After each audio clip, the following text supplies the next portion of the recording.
Huzzah! Hello, everybody. Today we are playing Hammerfall, which was a game unlocked by midnight by playing the Hammerfall card from Streamloots, which is awesome. I believe you got that from as a reward from the bounty, and that's pretty cool. Not a lot of them are like that, but some of them are that you can. But no, it was a bingo. So today we are. The crew is still in Dyad. Like, it's still not that far after the last game in Dyad. So, like, you guys are packing up because the Weast, the celebratory feast that is happening at the Secret Towers, it's happening on Friday, like literally Friday, in this world, and date-wise we are having that on Friday. So everybody's like packing up, and you guys have been like staying at hotels for that Reedy has got for you all, and just been fixing up the city and making sure everything's okay. The crew and the party have no idea what's happening with that giant robot from Sunday at all. No, wait, no. You don't know about it landing. You guys got the diagnostics and stuff, but everybody in Dyad, so you four, don't know that happened. Okay. We're just retconning that. You will know on Friday, but this is happening at the same time as that, which is why the crew can't come to help you, because they are busy doing something else. If that's all cool with you four. Mm-hmm. Yeah. Alright, so now I will introduce all the players. I don't know if Nika saw that Jacob mentioned the tag is still recap and stuff.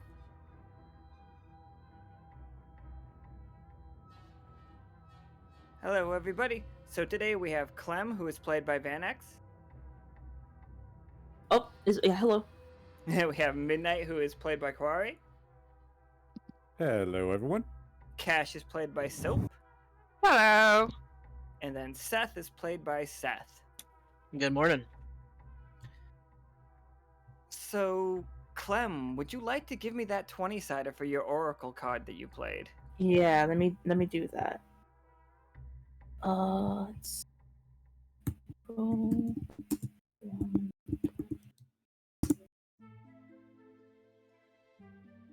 12. Alright, so Clem rolled a 12 on their Oracle card. So, Clem, you're staying in this hotel room. I'll put it right over here. Here you go. You're staying in this hotel room. Okay. It's you and Cash split in a room. Okay. Because I thought it was funny. As it should be. So in the middle of the night, Cash, in your sleep, you are feeling the fact that Clem is having a nightmare. And you're seeing flashes of it. Clem, you are experiencing it, but Cash, you are seeing it. Mm-hmm. As though if when you wake up, rub your eyes, and you look over Clem's head, and you see a screen, like a foggy haze that is showing you what Clem is dreaming. And the one moment that you actually fully lock in is this scene right here. Oh. Oh no, what's on this? Oh. All right. And then at the last second, Willoughby vanishes from the scene. But with a 12, you guys can ask me 2 questions. You both can ask me 1 question about this dream, and I will give you some information about it. Okay.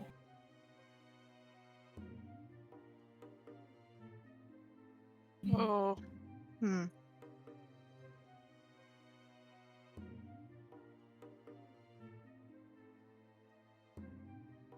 I actually don't. I don't know what to ask.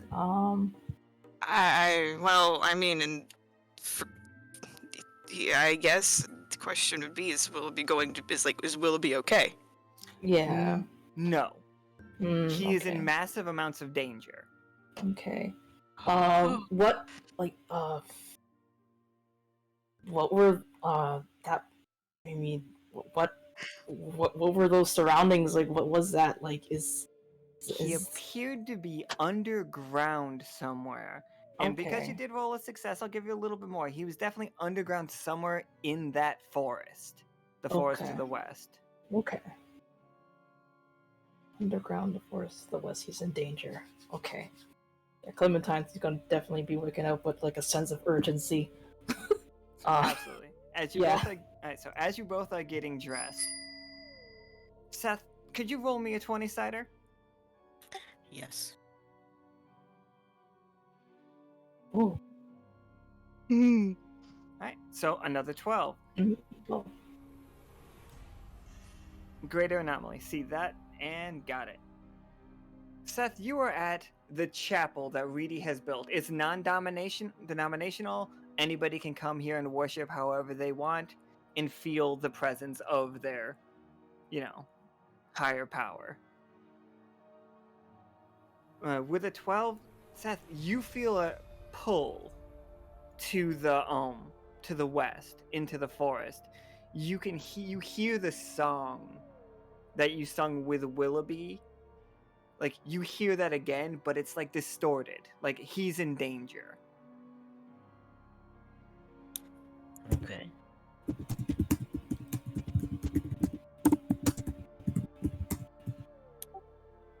I don't want to take any time not to check that out. Yeah, absolutely. So, like, you can just hop up and start heading that direction, like, out the hotel door. I'm not even gonna change clothes or anything. Absolutely. So I'm in So- priest go ahead. garments. I'm not in the uniform. Oh, yeah, absolutely. Alright, 1 second to make sure everybody's... Midnight! Can you give me a 20-sider as, like, everybody's, like, called it bed early, and Midnight's just sitting at the bar? Not drinking to just drink. Oh, well, there you go. I was thinking just kind of reminiscing on how things have been going for Midnight, like meeting the new crew members, like really just having a moment to himself. But that moment to himself...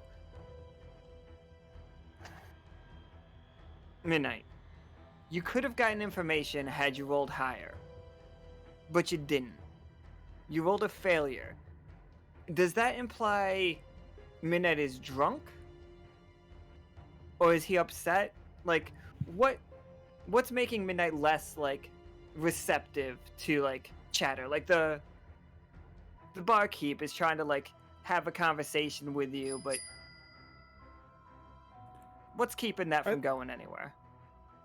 I think he might be drinking a little bit, but at the same time, if he's here by himself without the crew, he's probably a little disinterested, as he's usually he usually needs the social interaction. So this time by himself is kind of agitating him a little bit. It's like I was gonna ask if you could refund that because I know I think there might be a bit of a lag, but we already got the answer, so I'm gonna go with that one. But thank you, Jacob. Sorry.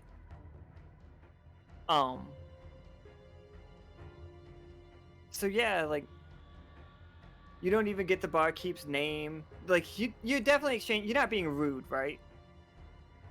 No, Just not purposefully, just kind of nodding along and answering questions when asked, but otherwise not particularly feeling it. All right. And in that moment, you see Seth like get to the bottom of the floor and start heading out the lobby. Yeah, he'll immediately turn over to Seth and say, "Hey, Seth, how's it going?" Hey, Midnight. I'm in a hurry. Some stuff is most likely happening. And you kind of look down. I could use a paw. Sure, honestly kind of distracted with everyone being gone at the moment. So yeah, whatever's going on, I'm in. All right, Clem and Cash, you two both arrive at the bar, like right after. Mhm. You might see two of both of you. I don't know what's up with Roll20 right now. It's like you guys show up at the same time. You put together, but obviously rushed. Yeah. Yeah, I think Clementine would just be just ready to just go and leave. But Yeah, and Cash would be matching that energy. Not sure what it meant, but he sees that Clem's distressed, so he's also rather distressed. Minus what he obviously saw. he's got a sense of urgency. Like he's got to go. Like he's antsy to leave and like look. Yeah. Oh yeah, so you guys see each other, and like you both, like you all in the states that you're in. Like what would you say to each other? Because you don't know Seth has this vision, and Seth doesn't know that you had this dream. Yeah. I mean, yeah, Clementine's just like, he's like in a panic. He's like, what are you guys doing down here? Are you okay? What happened? Or we gotta go. Hello? We gotta go too. Where Oh, do you gotta go? We gotta go to the forest. Yeah, let's go to the forest. Us, us too. What? Why do Yes. you have to go to the forest? Clementine's just like he's very stressed out. As he's hyperventilating a little bit. Yeah, Cash just got his hand on his back, like, it's okay, brother, just breathe. It's like, Willoughby, he's in danger. He's not okay. We have to go save him. He's there, I think. Breathe. You'll be okay. It's gonna be As okay. soon as Clem says that, I grab the paw of both, well, all three. I'm grabbing everybody's hand, and we're going really fast, because there's no way that you had the same dream, or the same feeling, the same vision. I mean, there is a way. It's blessed and higher up, but let's go. Yeah, Clementine's like breathing and he's holding Dragging. on. Like, Alright. like, let's go. Just so you know, this is like it is basically midnight, not just the character, but like it is. It is dark. It's really only moonlight going on. Let me grab all you guys' tokens, except for the frog. Nobody wanted to talk to him. He was a great guy, had an amazing backstory. Missed it. Yeah, and he was 2 weeks away from retirement. No, he just got into the job. He was thinking about switching positions into like part of the HTML. It's just weird. Never mind that. Nobody played the recruit an NPC card. Yep, that was the perfect opportunity right there. He would have given everybody magical weapons and everything. Absolutely. Stop baiting them. The only magical weapon we need are the friends we made along the way. He would have been the Exactly. friend you made along the way. Oh. Alright, so you guys are like heading directly west. There is only a beaten down path. How much time do you guys because you guys have been to Dyad multiple times. Basically all of you have been. But really only the communications team and the recon team, like we've seen them outside the city. Like everybody knows that forest is super dangerous. Like you guys know, like Midnight, Seth, Clem, you all know you've been in there. Cash hasn't, but Cash has heard the stories. Yeah. More than likely. But like, so you know how dangerous the forest is. Were you eager to get close again?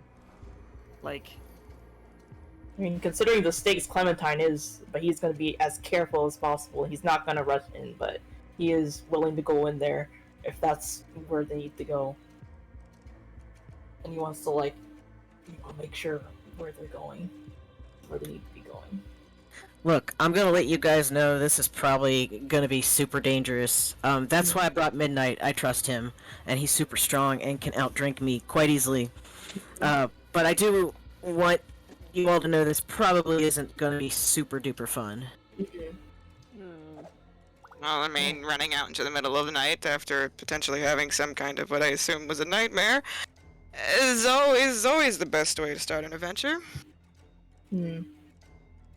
I mean, the Clementine, like, Midnight's immediately putting on a shield charm, just a little, kind of a mixture of excitement and unease on his face. Just he seems to kind of enjoy the prospect of going in there again, but at the same time he remembers what happened last time, so he's definitely putting on a shield charm in preparation.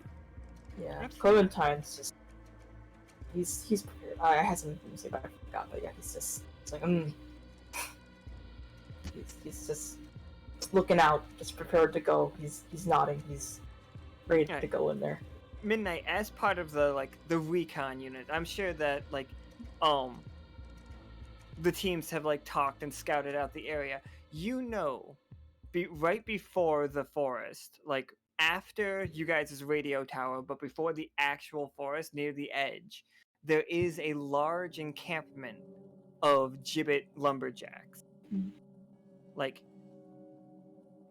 you could go there. It would take a little bit longer because you'd have to go further north instead of just straight west, or you guys can go just straight west. It's up to you how you get in there, but that is the information that Midnight has.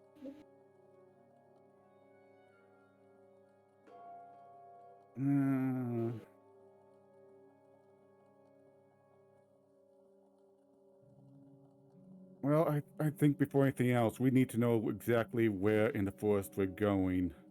Do you guys have any more information other than in the forest?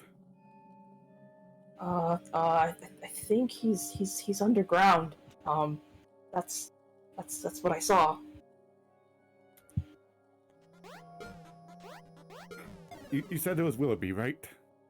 Yes. Yes. Well, before we... Okay, absolutely. So, how's that look, Seth?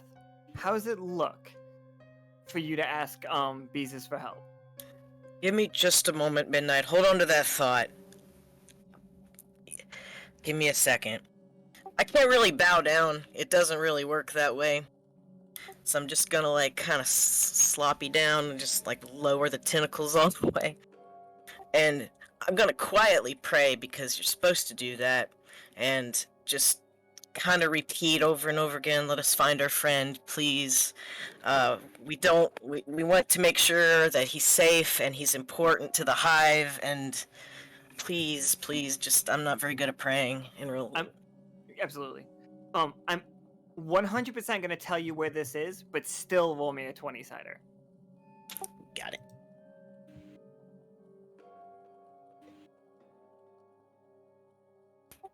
Alright, so with a success, you know that right now he is on the move. And Beezus shows you, he is walking some tunnel. It is if you compared 100% note to note, you would know that this is before Clem's dream happened. Right now, you are currently before that event. But he is walking a tunnel to the northwest. And the tunnel that you're shown, it looks a little man-made. It looks very similar to the tunnels you guys are digging underneath the city of the Silver Thimble to make room for people. But much, much smaller. I think maybe we should head north.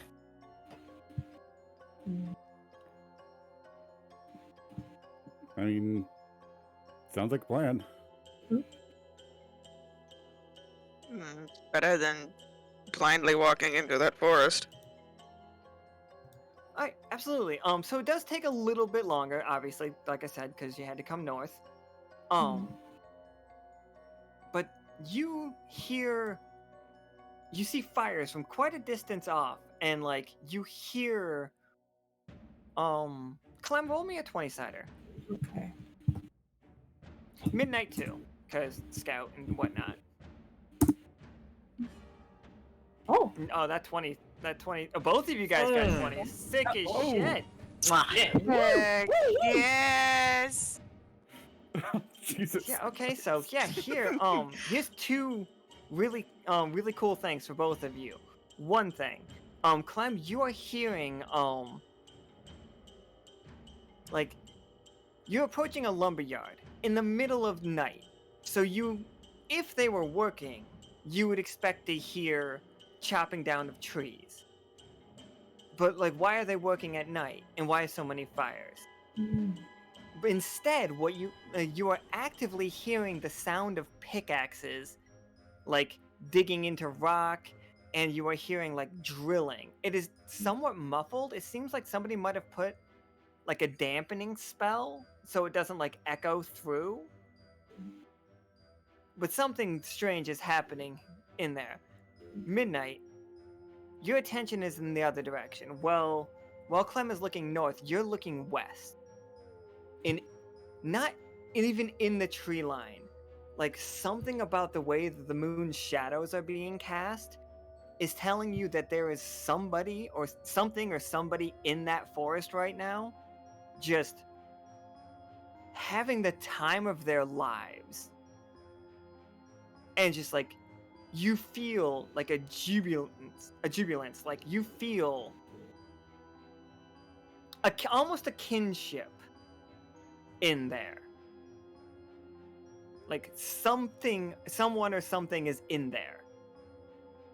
And like, while you guys know that it's dangerous, whatever that person is, loves it.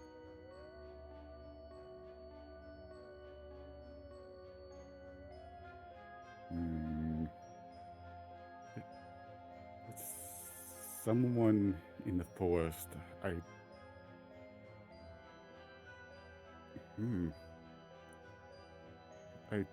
don't know what else to say about it. I mean, I'm not sure if they're a friend, but they're certainly a kindred spirit.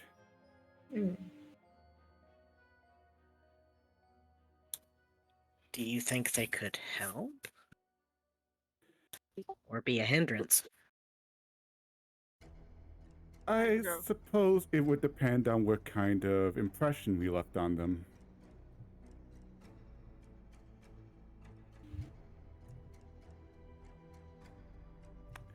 Consider it like this. You guys are my friends. If someone dealt you harm, I would be dangerous. And right now, they seem to be enjoying themselves, but I'm not sure it's the kind of enjoyment that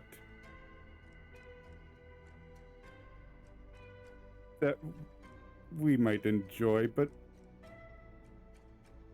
I have a good feeling. Well, I definitely trust your instincts. Yes, it is rather reassuring. Yeah, I mean, you've got two mysteries. Like, you can go straight west and get into the forest and try to like link up with that, or you could go to further north and. Oh, Clem, did you communicate the fact that you were hearing pickaxes and whatnot? Yeah. I mean, I didn't get to say anything about it, but like Clementine would have told them like, oh no, sorry, no, he would have. I just didn't want to interrupt anybody, but like he would have like let them know like, oh yeah, like I like what he was hearing and like just like all that. Would have told them about it. Did you hear them near the fires? Oh, most certainly. Yeah. Like yeah. there are definitely some taking breaks near the fires and like, drinking their coffee and stuff, but middle of the night, like it might be like 2 a.m. at this point if we're on a standard 24-hour clock. And like these guys are drinking coffee and working, again, lumberjacks. I'm giving you this so much because 220s, that's sick as shit. So I'm giving you guys like a lot. Yeah. Ooh, special treatment. Well, like I mean, yeah, like which direction do we want to go for like some more information before we actually go in? Like, because I mean, were we gonna go see them or the lumberjacks or what do y'all want to do? Well, both are fundamentally questionable. But whichever way you want to go, brother, is the way I'll go with you. Oh. We could always split the party.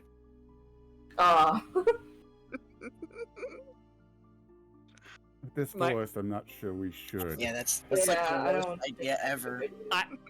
I realized the two parties that would have been made right there would be Midnight and Seth, and Cash and Clem. And Cash and Clem go to the camp, and Seth and Midnight go to the forest. But I keep picturing it the other way around. Like, Yeah. Midnight senses this great power in the forest that he really wants to meet. So he's just like, Clem, go check that out for me. I want to do that, but yeah. I mean, I'm more keen to go in the forest, but I thought we wanted some information. So. Completely up to you guys. Yeah, that's what I was will- asking. I will let you know with a 20, both are perfectly valid. Okay. Yeah, because I mean, I'm interested in both, but like, whichever is more right now interesting, because I'm fine with either personally. Personally, I would prefer the forest. Just Mm-hmm. Gibbet has some good stuff, but Okay. them messing with this forest is concerning. Yeah, that's why I'm kind Yeah. of concerned about what they're doing over there, and I kind of like. But yeah. Yes, and right now I'm not sure if we want to get sidetracked by Mhm. Yeah. by them. Yeah, like honestly, yeah, this is urgent. And honestly, Clementine is like in character, he is like moving around, like jumping, walking in place. He's eager to go in that forest, but he doesn't want to rush in because it's so dangerous. So he's For sure. like, yeah. So you guys, it's fully agreed. We're all heading to this forest. Okay, let me move our Mhm. map here. Mhm. So as you all approach the forest,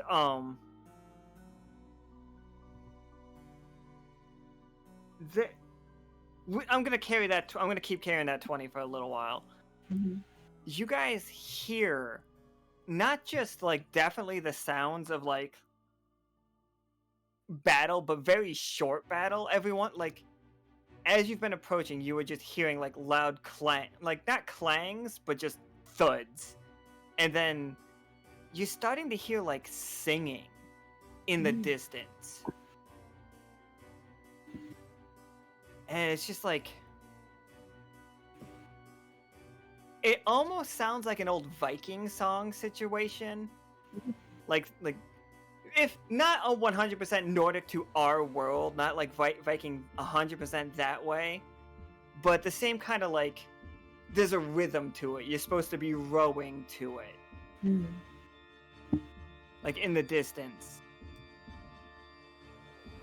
And then like, it definitely sounds like whoever is making the sounds is approaching, but not like coming straight at you, but like in a moment they're gonna be in front of you.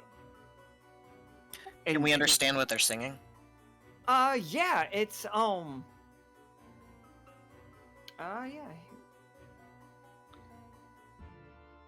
I did not write a song.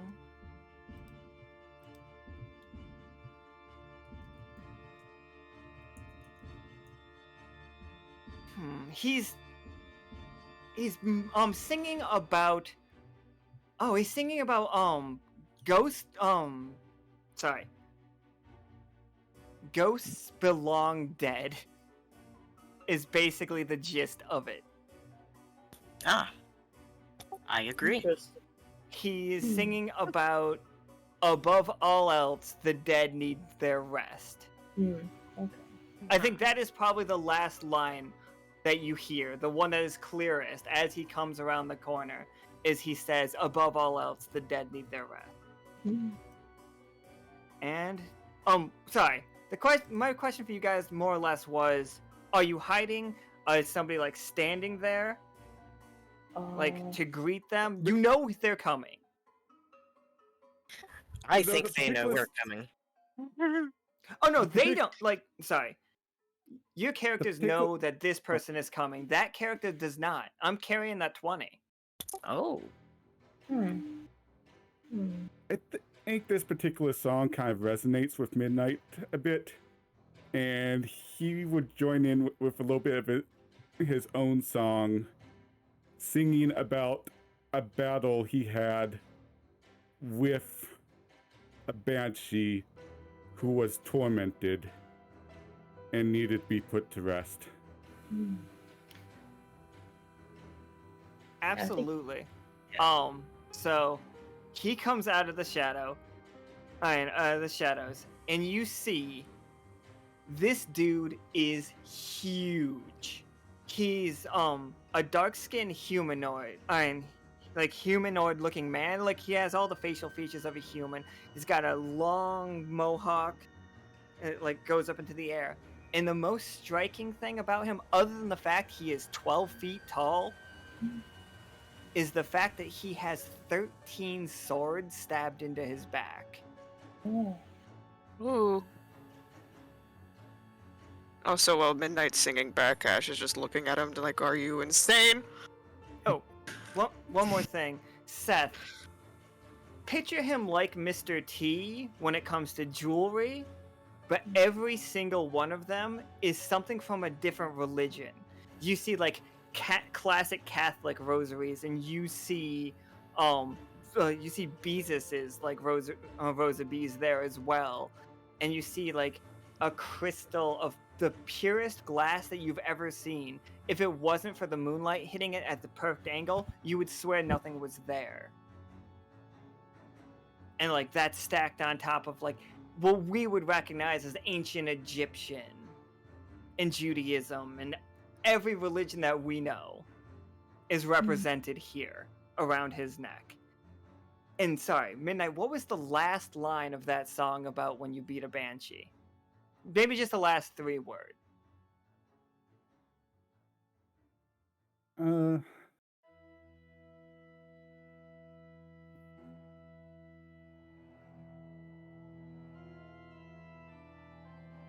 May she find warmth at last.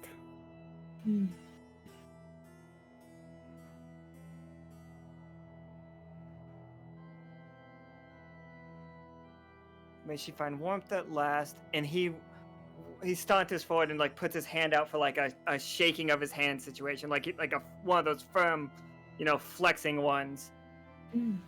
Yeah, Midnight would absolutely put his hand forward. And as he shakes it, he looks at you. He's like, "And may we remember the past." It's like, "Good meeting you, young pup." And he like shake. Well.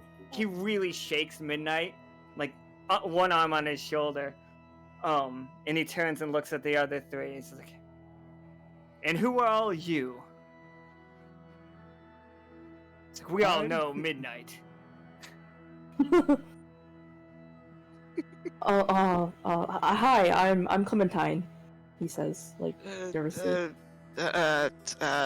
I'm Dr. Cash. He goes up to Clem, and he's just like, and he does a really vigorous shaking, because Clem, you're big too. Yeah. He's like, a mighty warrior yourself, I'm Yeah, sure, he's no shaking. doubt. And he, he's just like, and he looks at you closer, and he's just like, he puts his finger on his nose, like he knows something, and lets go of your hand.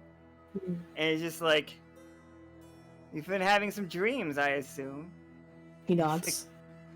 And then he like goes up to Cash, and he's just like, "A nightmare walker, how fascinating." And then he smiles, and the smile he gives Cash is the same smile that Cash had. It's There's nothing. Wait, what? And he shakes Cash's hand. He's just like, "Fear not. There's nothing in these woods that Clementine's to glancing trouble back and forth. you." Very And then he turns his eyes to Seth, and he's just like, "A fellow faithful." And he does the hand movement thing of Beezus, and he starts like waving his hand, but he starts moving his hands so fast you hear buzzing like bees. That's how fast he can move his hands. Kind of just quiet and awe. It's hard to respond to that. Midnight right now is looking a little confused at how this guy already knew who he was. You know, Just, still just processing. Big man, new confusion. He is not wearing a shirt, by the way. He is wearing like leather pants that are definitely like studded. He has two giant gauntlets on both of his like hands, but like not gauntlets, like bracers, because like his hands are free. He again covered in jewelry, but wherever you don't see jewelry, that's either scarred or tattooed. I'm not gonna lie, I was worried that that those tokens were trophies of fallen foes. Many religions have reason to consider me a foe, but I would never take such tokens. I firmly believe in all of them.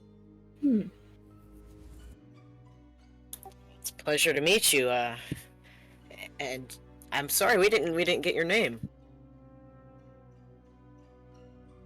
I know. What is your name, sir? What is? And he like cracks his neck. It's just like, most call me Kuari. Nice to meet you, Kuari. And a pleasure is all mine. Clem, can you roll me a 20-sider?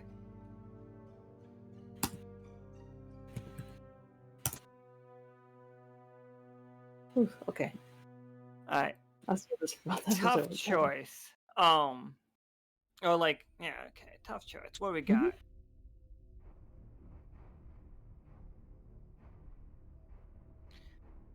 I am gonna give you some information. You're gonna it's just a mixed success. I'm just gonna go with it.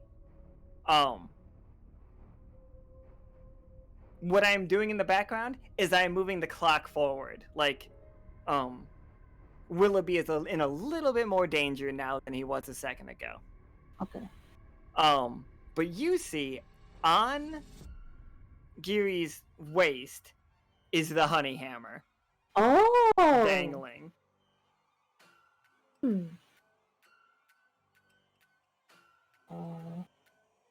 mean, am I able to say something about that or ask about it? Oh yeah, absolutely. Yeah, okay. Clementine's like, he notices the honey hammer. He's like, oh, there it is. Oh, where did you find that? The honey hammer? He nervously asks. He's like, points to it. He grabs. He's like, this, a magnificent weapon. He nods. He's missed it, but he's like vigorously nods. Like, yes, that is magnificent. Yes. I pulled it out of a corpse of a giant wasp. Oh, those wasps. Yeah. I think that makes it mine by battle. I mean, you found it fair and square, but I lost it. I lost that hammer. It was mine. I lost it in battle, fair and square. Reminisces in size. You giving up just that easy? No, I don't want to fight you for it. You did find it. I do want it back, but. Would you be willing to do a trade? Because we are in a bit of a hurry. Yeah. There's some danger, and we want to get there quickly. One of our good friends is in a lot of trouble right now. And the hammer would be very helpful. Yeah. He twirls the hammer in his hand. And, like, he's big enough that even though Clem uses this like a fucking maul, like a war hammer, he can twirl it in his fingers. Love that. And he looks at Clem and he's just like, ah, yes. And he looks up at the moon. He's like, oh, look at the time. It's like, a trade then. I offer you this. And he flicks the honey hammer straight into the sky, and it it goes so high up you can't even see it anymore. And he's just like, I could help you on this quest. I could help you save your friend. Or it's like, I will return your hammer. But if you fail to save your friend, and he catches the hammer right then, it's just like, it belongs to me. I feel that is a very one-sided trade, but I mean, the hammer isn't as important as his life. So I mean, if you're willing to, like, yeah.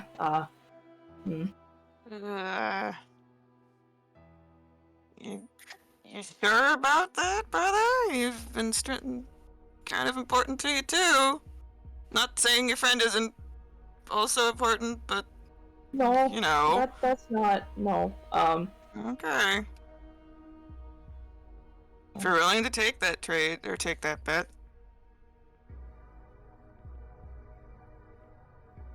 So the first thing is he will go with you, but he gets to keep the hammer.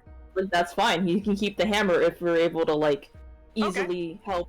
Willoughby. Willoughby? Yeah, for sure. Yeah, like Clementine is like I mean, like if he's not gonna go with us to like do it, like that's fine too. But like he's not going to prioritize his hammer over someone else's life. Like he wants that hammer back, and he would have an easier time fighting using it. But like he is fine letting him have the hammer if like this will like actually if he will actually help us save him. Geary just like you see him like sheath the hammer on his waist. He's just like, lead on, friends. Oh, and Clementine though, like he still has the hammer sheath. He's like, this may not be of much use to you, but he just kind of hands him the sheath he made for the hammer. That's like a little wheelbarrow. And just gives it to him. This is a fun part. I've been waiting for this part. He takes the hammer and like you see him like flick his wrist, and like the honey that comes out solidifies into like a candy scythe. Ooh. He's just like, there's some tricks to it. And he twirls it and then like shatters it. Oh, I wish I could do that. That's cool. That's so neat. He's just nah. He winks at Clem and then he's just like, well then, Tracker, lead on. Looking at Midnight. Let's go. Yes. Onward. I may have a suggestion after this is done, but in that case, Right, more like a physical trade. Yeah. Clementine is just like, it's fine. And just as they're walking, Cash just pats him on the back. You're making the right decision, I hope. Yeah, he's just like, it's okay, brother. Don't worry. I'm not that distressed, but I'm more worried for Willoughby. Alright, Midnight, you want to give me some rolls? This is, you guys know where you're going. Mm-hmm. It is somewhere in this forest, but then straight down. okay. Yeah, I guess you'll try to look for traces of Willoughby along the way. Oh, okay. So you're looking for Willoughby, traces of Willoughby. All right, go ahead and give me a roll. Or if you got abilities for it, like either one. If you have an ability in mind, go ahead and like pitch that to me. We can ignore that 8. Okay, so I mean the ability would require a roll anyways, because the main ability I have for that is Shadow Seek, which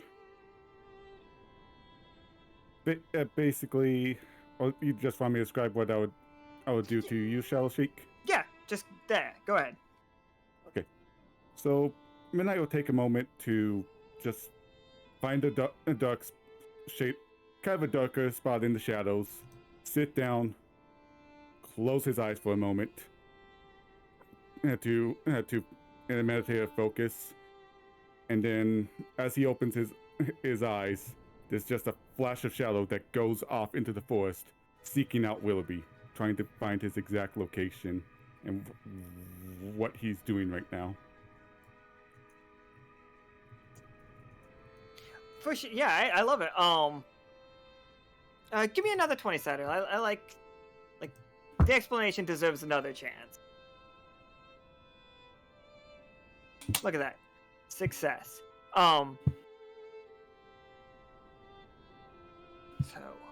you go through and you see on the ground, like let's go back to Clem's dream. Mm-hmm. You'll notice here that Willoughby does not have his little cup. Oh. Midnight, you have found Willoughby's cup, and it's near like a sinkhole in the forest that leads to a tunnel underneath. But like you can see the fact that this would have been if Willoughby fell down here, there's no way for him to have gotten back up. So he is traveling this tunnel. Okay. So after a few moments, he'll slowly stand up and point the way. He's in a sinkhole over this way. Mm-hmm. And you said this this hole was pretty steep. Yeah. I can actually get you guys right to it so that you can see.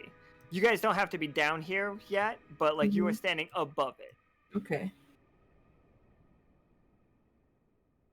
Like, and when you look in, you can see what appears to be train track. And you guys know about trains because the Silver Thimble has a subway. Mm-hmm.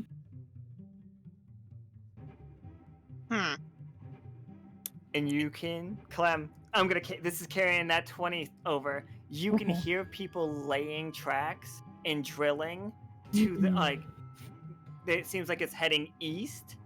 Okay. And is this like similar to what I was hearing earlier? Yes, it's exactly the same. Yeah, and I'm gonna let them know that too then. Like this is what I was hearing. Like he's gonna let them know that. Do these train tracks look fresh? Yeah, they have been laid down. There has not been a train going over them yet. Like, they're just pristine. Shiny. Let's go and put on the recon visor and take a quick look. Yeah, give me a 20-sider for that.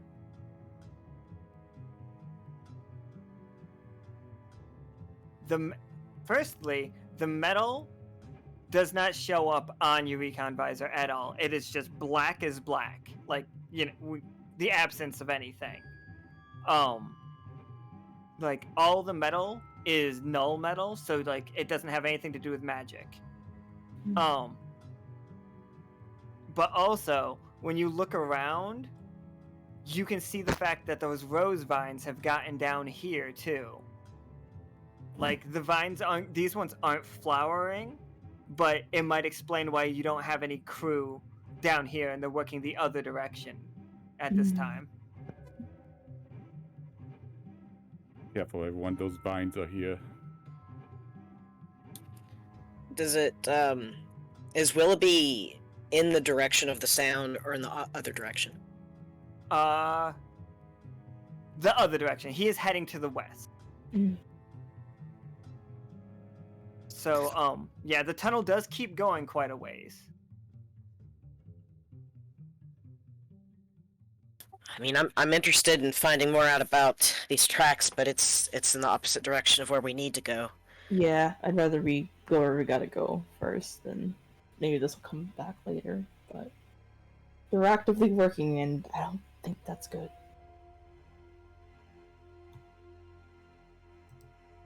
Definitely want to keep a close eye on the ground for anything sharp. You see just Geary standing behind you with his arms crossed. He's just like, this sounds like a fantastic plan. Lead on. Your name's Geary because you have a lot of gear on. I bet. Oh, did I not mention the 13 swords are stabbed into his back? He's not... You have a lot not of gear sheathed. in. He's just like... He looks down at you, he's just like, you're cute. And he gives you a big wink. Oh.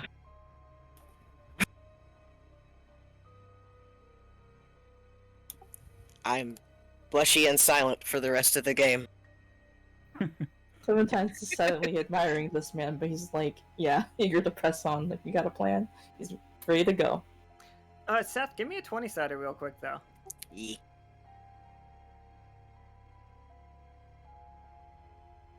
Oh yeah, with an 18. Because you showed interest in the swords and stuff, you can see the fact that they are stabbed into him, like, pretty far. But, like, it's not like he didn't do this to himself. Mm. and they are from all different like eras. There's like a Roman gladius. There's a not a rapier, like probably like a Scottish claymore, not a Scottish claymore, like a bonnet claymore. Mm. And there's just like all different kinds of swords. But one thing that is the same with all of them is they are all made of silver, and they are slightly smoking.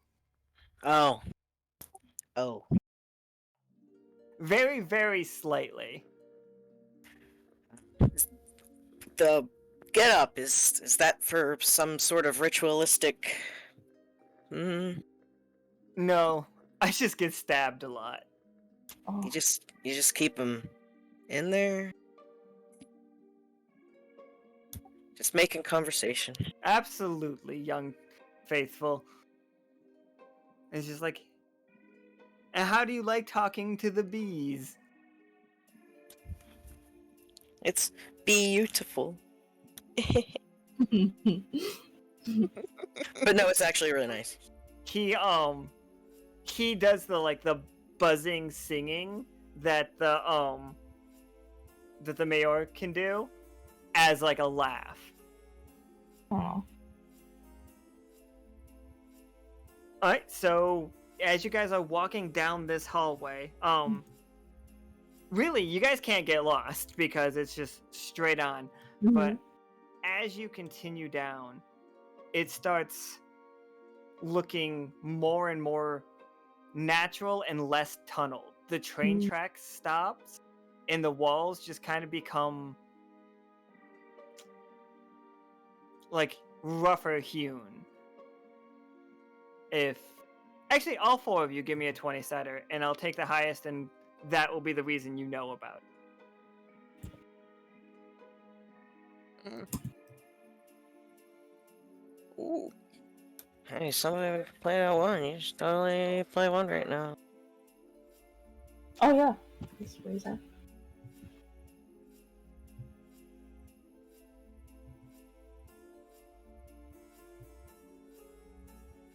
Alright, so Seth's the highest with a 19. Seth, Mhm. the reason you know what you know, so this is natural. They accidentally ran into another tunnel, and you've been to these creatures' home before, and you are leading, like you are walking straight toward a wasp's nest. And like not just wasps, because that's a 20, definitely the same size, and you start to smell the same things that you smelled when you fought the demon wasp. He is most certainly at the end of this hallway are the wasps. My Epic Game Store just decided to like make my entire screen like, hey, you want to update this? Sorry. I don't like this. Mm-mm. Oh, look, somebody made it a 20. Oh yeah, that's why I told you it's Damn. exactly the wasp. That's what you know. The demon wasp is up there. Oh, I don't want to fight the demon wasp. Now, that's definitely the direction that Willoughby went. That is 100% the direction that Willoughby went. We gotta go Mm. save him. Yeah, we By the have way, to go. you said his cup was on the ground outside, right? Yes, Yeah, I wanted to grab that. absolutely. You got it. Mhm. Did Seth say that about the not wanting to fight the wasp, the demon wasp? Yes. In that cadence and everything, in that tone, exactly like that. And Giri just like looks down at you and just like, it's not about wanting to, it's about doing it. I feel that. I'm definitely with Gary on this one. Yeah. Yeah. Plus, I won't lie, I kind of want a rematch. You know what? I agree. But we definitely should think about it a little more this time.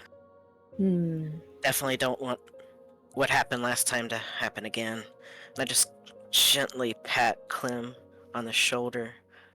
Yeah, Clementine sighs. He's like, yeah.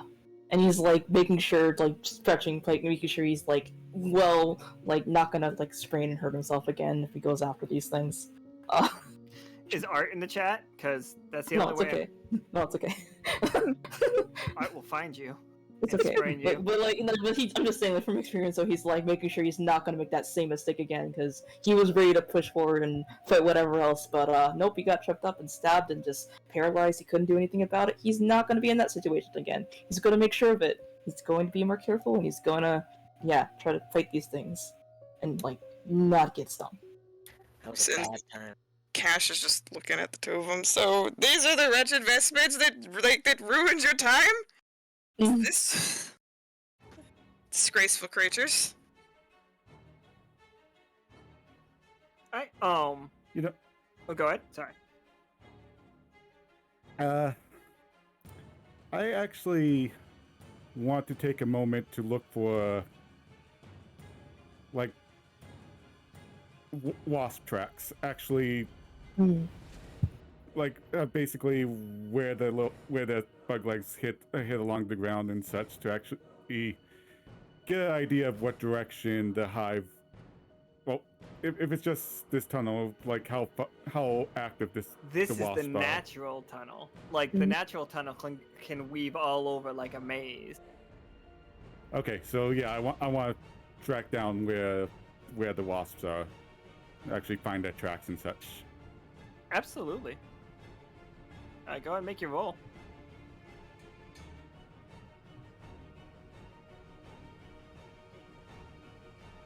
Alright, so a tough choice.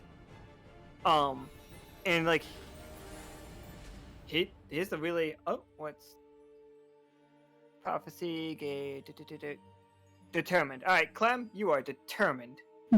Yes, he is. With that determined, for the next 20 minutes, I'm gonna say that you can re-roll any mixed success. Okay. That's just you trying to push through it. But Okay. if you get lower the next time, it's just it didn't work out. Okay. That's So for fine. the next 20 minutes, you can do that. Okay, thank you. Alright. So yeah, and that was Prophecy of Zero doing that. That was come on. Yep. Alright. So we're gonna move forward. And sorry. For midnight, something's distracting you. You are feeling mixed not emotions. Well, maybe emotions. I don't know. I'm not gonna judge you. Over Giri here. Like, and something about like your scouting, like your mind wanders, and like instead of like figuring out which direction you gotta go, you learn something about him. Or you can keep your mind exactly where it needs to be, and you know where to go, but you don't learn the extra thing about Giri. I think there's a moment of hesitation where he does want to know about Giri, but he turns his focus to the job since there's a life at stake, and he wants to make sure he does this correctly. Absolutely. So you can follow the tracks of Willoughby, and like you can send your shadow out to keep an eye, like following them, and then like you sense like, and it's super dark in here. Like there is some light from like bioluminescence, but for the most part it's pitch black. Except for you, Cash. Something about like. Something about this place feels dreamlike to you. And like you have it's not that you have precognition. It's not that you know what's about to happen. It's just you just happen to know where all of the roots and all the rocks that might trip you up are. And like you just moving super freely. Like Cash isn't moving faster than any of you, but they are moving effortlessly. Like where you guys are watching your feet or watching your step. Even Midnight, who has like shadow like feelings, is not not moving as easily as Cash is. There is one person that is, though. Mhm. Geary is most certainly matching step for step with Cash. Hmm. Oh, Interesting.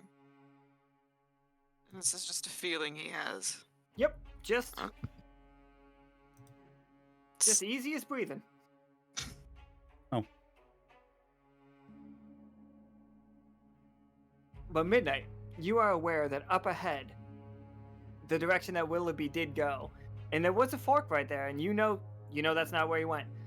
You do feel that there are wasps, like currently like packing mud on the walls. They do not detect your presence, but you know that they are there, and it would be very difficult to pass by without alerting them. I will move you guys there right now.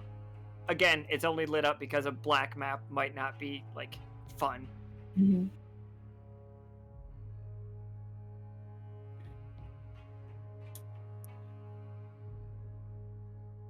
And this is where we are.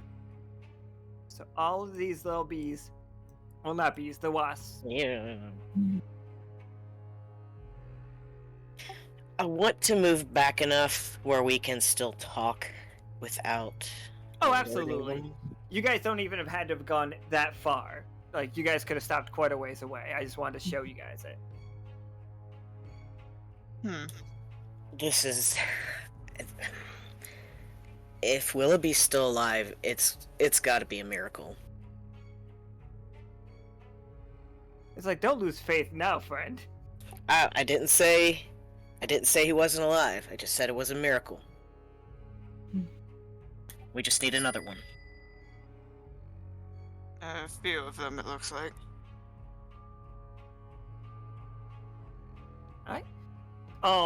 Yeah, you feel a little bit of a weight lifted as like the double up goes into effect.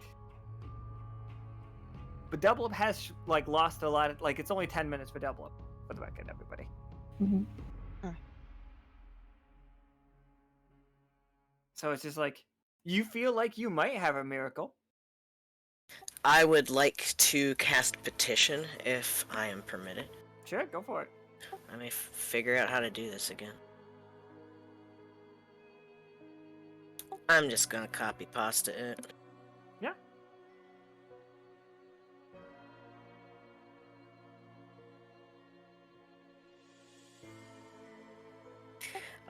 I have to speak. It takes 2 AP. Yep. Gonna not be very loud. I don't want to alert these things. But I am gonna speak out loud here because I want everybody to be involved in this. And I kind of, wave my hand to get closer. Mhm. In the name of the great Beezus, may we please have the strength and the dexterity to get past these creatures without coming to harm. In your great honey-filled name. Amen. So, were you just healing yourself with that? No, I was asking for a boon. Oh, absolutely. Sorry, my bad. Yeah, roll me a 20-sider. I liked it. And you're gonna get a boon for it. But how good of a boon? Mhm. You're gonna get a good boon. I have to roll again, don't I? Oh shit, you do. Double up. Okay. Yeah, so, yeah. 18. Alright. So, you, start feeling like a vibration.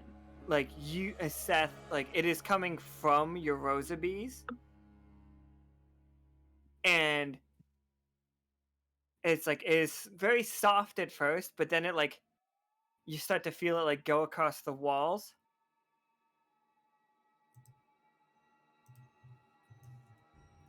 One second. Need to ask me something. Like, it starts going up the walls, and like looking forward or feeling forward, Midnight, the shadows, you can feel that some of the wasps have their legs stuck in the wall now. Like it turned to like liquid really fast, and they're all like stuck in the mud, although they are just along the walls. So like all of these ones on the right cannot move. And like they're like trying to like figure out what's going on, but you can either sneak by right now at like an easier chance because you only have to avoid 3 of them, or you guys can do whatever it is you want to do. I look to Geary. Told you. Just needed another one. And he's like, he nods his head to the other 3. Let's move quickly. We don't have time for a fight as much as I would enjoy one. Yeah. They- Clementine knots. Save Ready to push on. Willoughby first. Termination after. Slow and steady. All right. Okay. So, give me a roll. Midnight. I assume that you're leading. Yeah, probably. This kind of a group, especially like if you're doing like a sneak. Ooh, a 2 and a 7. At Ooh. least you got the 7 because the 7 came second. So, so a tough choice. You can. One of the bees in the wall is gonna break free after you get past this room, and it's gonna go warn some bees. You're not gonna know that. Warn some wasps. You're not gonna know that, but the player knows that.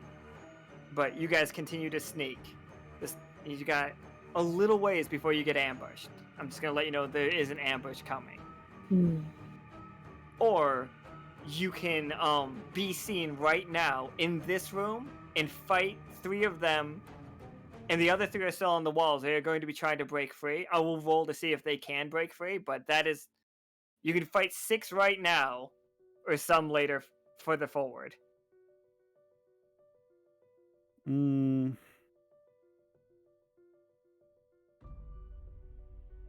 Let's fight right now.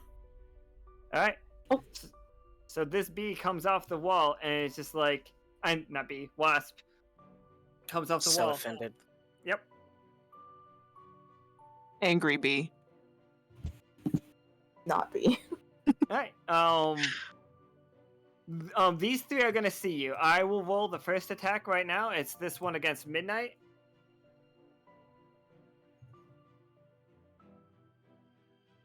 Oh, I gotta roll twice.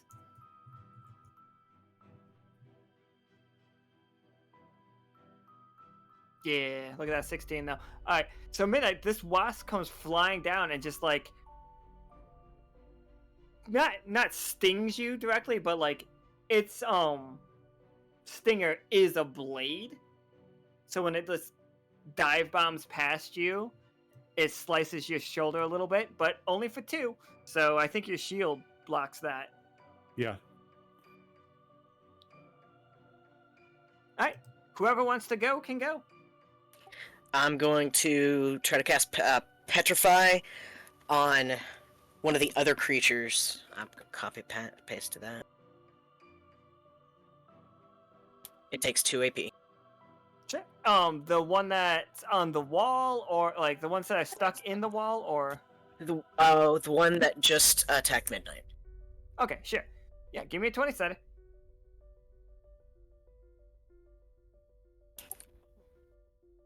Oof. Oh, yeah. One more, double Yeah. up. Alright, so yeah. Yeah, you touch that one and it just like turns straight to stone and like falls onto the ground. In the next minute it'll come back though. Hey, that gives us a minute. Fair? I mean, wait, how many are attacking us right now? All of them, There's, or? there are 2 more that can attack you right now, Mhm. and there are 4 more that have to roll to break away from the wall. Okay. I guess that one of them, I guess Clementine's gonna be hitting them with his acid burn for 1 AP. Sure. Okay. 2d20. Yep.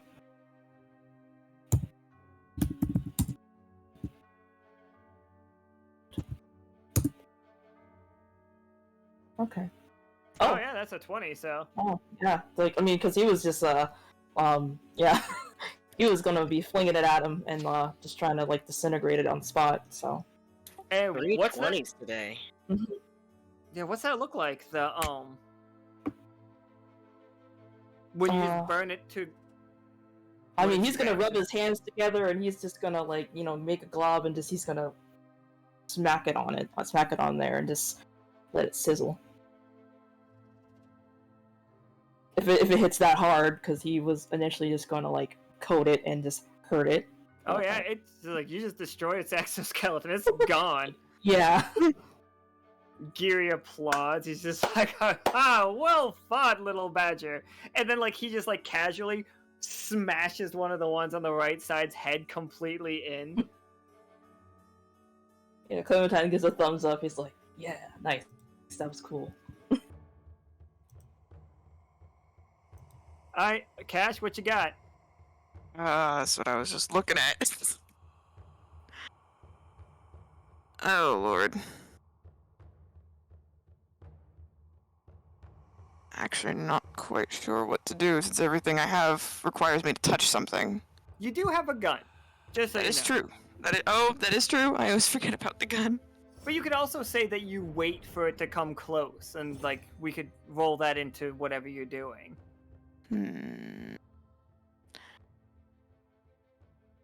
I think he's going to attempt actually to shoot it. So I don't think he wants to get close to any of them, regardless of how close one of them's flying. Then absolutely, yeah, go ahead. I'm going to add the 1 damage from Toast's like cover fire to what you're doing right here. Okay. And to double check, I rolled 2 d20s, correct? Sweet. Oh, yeah, just 2. Yep. That's fading out. This will be the last. Holy yeah, shit! Nat 20 though. Oh shit, yeah. A lot of these. Yeah, you put that thing down like amazing. Apparently, you're just like a fucking surgeon with a handgun. I may be a doctor. Brother? I may be a doctor, but it's after hours. Clementine passes back. Yeah. Are you so the question becomes, are you Revolver Ocelot in this situation, or are you like a quick shooter? Like, do you shoot through this bee, it hits a rock, and then takes out the bee over there on the other side? Or are you so fast that you manage to like kill this one and then turn and shoot the other 2 in the head? I think it's that one that he kills the one and then shoots the other 2 in the head. Oh. Alright. Cash confirmed to be a quick draw. Clementine's in awe. He's like, I didn't know this about you. Just looking at his gun going, I didn't know this either. Oh, he shakes his head. Patch is like, great.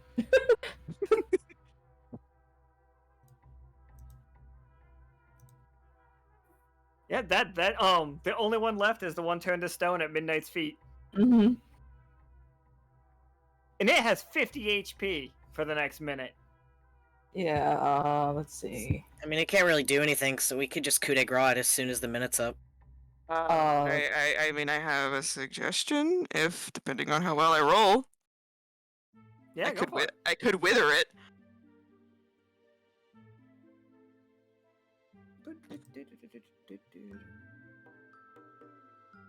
Since he said it's turned to stone, he'd be more okay approaching it to touch it. Yeah, go for it. Alright. Still 2? Nope, just the 1. Okay. Good, I made sure. Nice.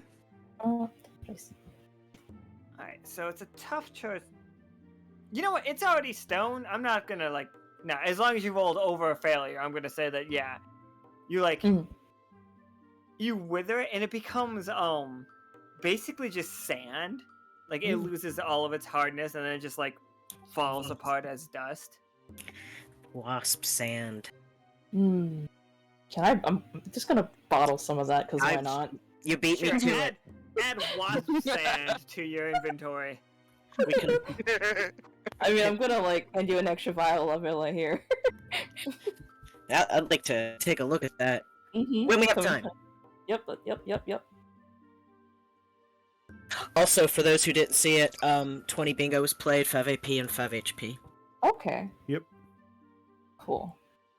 Alright, so yeah, now, because, like, with the scout roll, like, it's a clear shot, like, you guys can just go straight to, the lair now. Okay. Ooh, I copy and pasted a wasp instead of the party. Oh no, we all turned into wasps. Oh no. I Is did this that. part of is this part of the nightmare? No. I can hope not. No, I'm kidding, but So, boop. Alright, there we go. So, oh, roll me a 20-sider Clem. okay.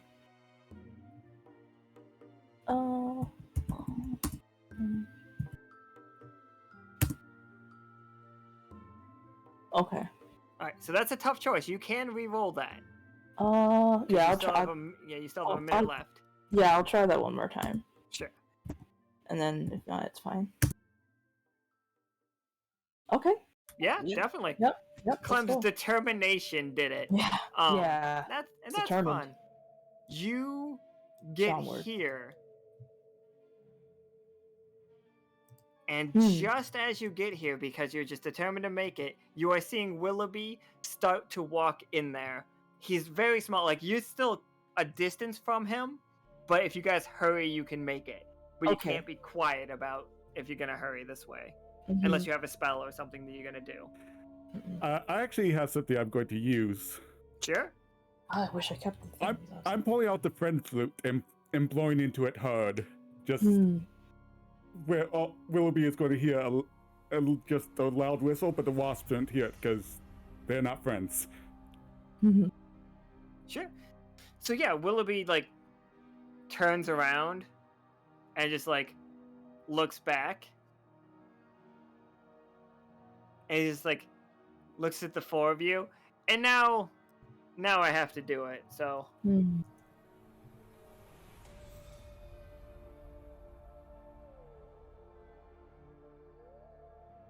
and that would so Willoughby has a tough choice. Does he yell out, "Oh hey Clem!" at like the top of his lungs, but manages to miss be like he's gonna take a step forward, be seen by something, but something's gonna be in that nest behind him, but he won't be hit by it. The token still has his cup, and I'm sorry about that. Or the opposite is you see him just like take a big step back further into the wasp nest because something huge is coming up behind you. Hmm.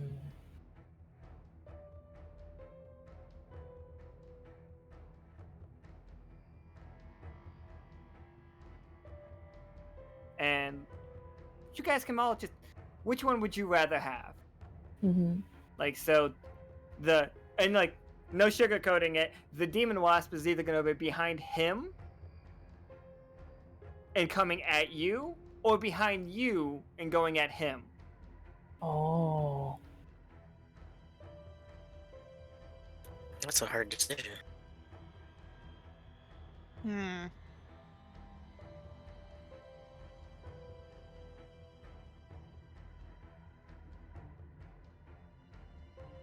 You know what? If it's going to go at him, if I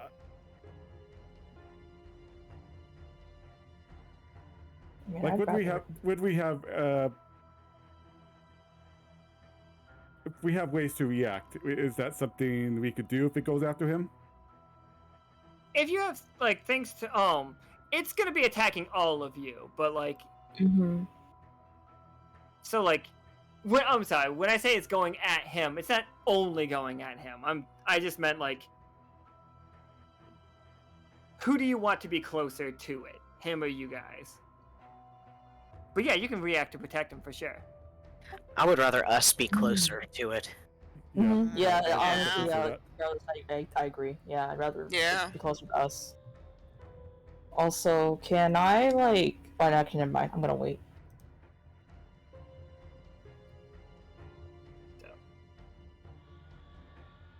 There he is. He's gonna be a lot bigger than this. Give me a second. Oh wait. Hey Clem, how much do you like your sleeves? Shrugs. There he is. Oh God. Yeah, Clementine's fine without his sleeves. Just saying. All right, so he is going to make the first attack right now, though. Yo. Oh yeah, now he's ripping them off, ready to fight. Puts his hands together, doing the fist palm thing, and there we go. He's just attacking. Okay. I'm rolling a 1d4. It's Clem's 1, Midnight's 2, Cash is 3, Seth is 4. This is so Okay. that, because I don't know if he would have any particular interest in attacking who first. Sorry, Clem. But you only take half damage Okay. because of it, like Jesus. So he comes down with like one of his claws, and like they are huge and they are jagged and they are broken and almost like thorn-like. Okay. Yeah, Clementine braces himself for that, and yeah, he's gonna. As it like slams into you, parts of it break off, and it doesn't seem like it cares that much. You know what I mean? It's not like wholeheartedly attacking. It's like and now it's wholeheartedly attacking. It doesn't care the damage it's doing to its own body. Oh, okay, so it is just like kind of okay. Yeah, I was about to say yeah. How much damage did it do? It did 4 because it would have done 8. But Okay. then you cross counter at it. Yeah. It's gonna grip that thing. And yeah, so yeah, you're gonna hit it for 8. Like you're gonna sock it in the face for 8 damage. Yeah. That's Yeah, just that's without any other roll. You can just do that. And now, he's yeah. so a little bit about that. Like as he's hit, like what does that look like? So it hit you, and then you hit it back for twice as hard. Yeah. Where did you aim? What did that look like? I mean, what part did it hit him with again? It attacked you with one of its giant like legs. Okay, yeah, like when it did that, like Clementine, he was already prepared. Like he just ripped the sleeves off. He's, hands to fist, and he just kind of braced himself. He took that damage. Like, just it attacked it with his legs. And he's just gonna, he out of a rage and rebound. He's gonna just he would try to smack it in the head, like just full on punch. Sure. So you like smash it, and you get a heckin' good hit on it, and like you see a big crack appear in its armor. Like its skin feels like brittle. Like every hit that you're hitting at this, you can hear it snapping and popping, and like whenever it moves, it's groaning like an ice sheet starts groaning as it's breaking apart. And now you guys can make rolls. Am I able to attack? Because I want to attack. Absolutely, yeah. Yeah. Wait. I have a question though. Are the sabers metal? Yeah, the sabers are metal. Yeah. Okay. I want to stab this thing and hit it with shock. Oh, for sure. Go for it. Give me that roll. Okay. Yeah, I'm already on the head. I'm gonna try to stab it in the head and just shock it. See how that goes. Oops, I almost hit that. So its sabers are metal. Wait. Yeah. So 15, absolutely. And like you rip right through it with that. Like it arcs down its body and just starts really like just parts of it are popping off, and like it is smelling terrible in here. like burnt bug wings, and like it's a whole like face very similar to last time. Like you guys saw it, is kind of like bursts into flames, and is now just like super pissed off. How big is this room? It's a large cavern. And especially down here, it's almost like a canyon inside of it. It's, I would say, about the size of a football field, like a football stadium with like the roof drawn. I had an idea, but it wouldn't work. I was really thinking about just summoning Lippy in there. Yeah. Also, like, how much damage did I do to it? You just did 16 times 2, so you did like 32 damage to it. Ooh. Okay. Because I mean, I did try to stab the saber in there to add the extra 2 for 10. Oh, definitely, So... yeah. That's what I did for you. Yeah, making sure. Yeah. Okay, yeah.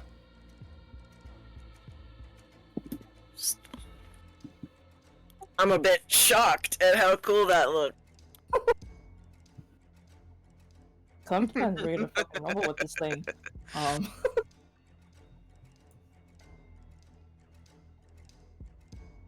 Oh, there it goes. Geary leaves. Oh! What? Like, no, it just shakes his head like, no, not Why? after puns like that, I'm out of here. Oh. No. Oh. That's a joke. Okay, I But- missed it for a second there. So, yes. Oh, Seth, you got tripped and you fell on your butt. Oh! Joke's on you, I don't have a butt. You found one. You no longer found You but... you fell on a butt. So like, yeah, this is it attacking again. Then so it's like whole face is on fire as it's like screaming down at you all, and it is basically. Cash, can you give me a 20-sided roll? And Seth, but for different reasons, I think. Okay. Alright, so 18 and 15. Alright, so they're both successes. Like, as it's, like, breathing out flames, like, it starts, like, literally ejecting flames. And there's some kind of, like, necrotic magic going on. Not necrotic, necromancy happening here. Like, this thing should be dead, like, just based on the damage that Clem has done to it alone, but it's already dead.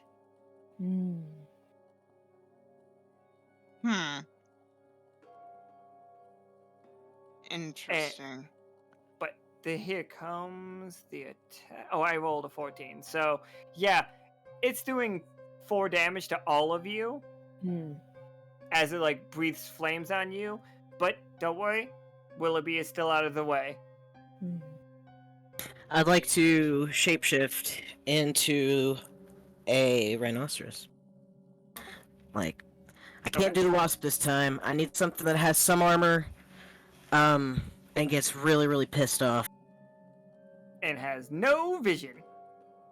I could go with the sound. The crackling and the buzzing. That takes 3 AP. I mean, at this point, is it sound and smell? Smell at this point would be worthless. It would just be smoke. That is fair. But I also don't want to be Goodness, hurt by you're fire. not doing great. I can talk to the others. Please stay out of my way. Clementine nods. And as soon as Fair I am enough. permitted, I'd like to try and charge. Sure, go for it. I don't have my credit card on me. My joke was bad, I'm sorry. Oh, man, I know it looks like it says 18, but I just can't stop reading that as a 1. It's wild. No, so, yeah, you charge into it. You said 8. It's like, as you hit it, and you keep going, like, you do the 3 damage to it as it like you rip part of its like papery, like super brittle skin like breaks off as you charge through it. But a little bit more information you get for it is you clang into something. And it is a yeah, I'm not gonna like make you actually have rhino vision. It is a large train. Like it is a train can like that's just what it is. So there is a doom train within this wasp. Can anybody suplex it? Not in the wasp, like beyond the wasp. So like there's a pile of like bodies and bones, very similar like the first hive that you saw, where they just like discarded like stuff. And it looks like a lot more humanoid ones in this one. Like the last hive you guys were in looked very animals of the forest or like near the forest. This one looks like in a lot of discarded gas masks and like some other metal parts, pickaxes and whatnot. And this big old train car or train engine. Clem, you want to Down use your there. shock again? Oh, Sure. I mean, the train's not moving. The train's not in it, but it's If just we down could, here. if we Okay. could push it into like javelin it against the train, it's tempting. I Yeah, think that's I've got just the thing for that, and I think Midnight is going to raise a hand for it, and just black tendrils sprouting out of his arm to just fire off and crash against the wasp as I use Shadow Tendril Strike to just try to knock it into the train. Alright. Yeah, give me a 20-sider.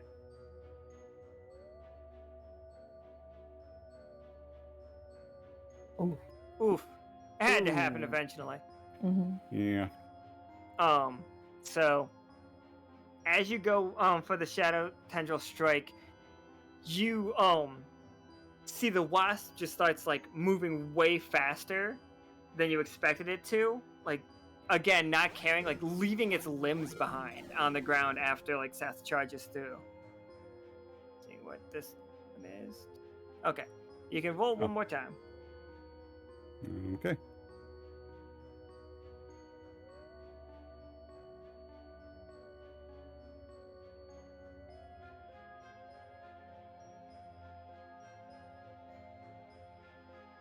So, Okay. to kind of, Seth, I've got an idea for this. If you want, if it's okay, can I just kind of describe what I'm thinking and let me know if it's okay or not? I snort an affirmation. Okay, so what I'm thinking is Seth notices it missing, about to miss, takes a moment to distract the wasp as Midnight controls the tendrils to swerve back around and then catch the blind side of the wasp. I was actually wanting to get its attention, as a tank. I was trying to taunt it. I want it to attack me. That's what I was initially trying to do. So yes.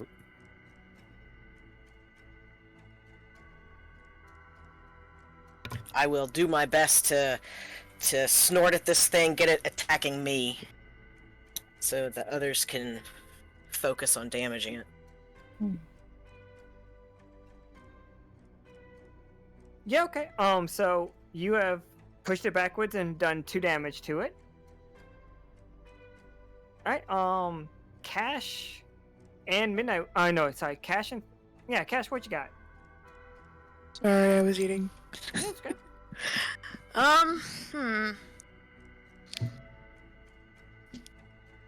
Thinking I could either do one of 2 things.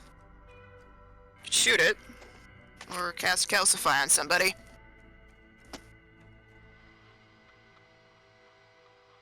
What does Calcify do? Calcify You touch a creature within range, causing its surface to swell and harden. During this time, they feel numb to external pain. The hardened shell absorbs 2 HP from physical hits. Sounds pretty cool. Can either do it on, well, Seth, or I could do it on Clem.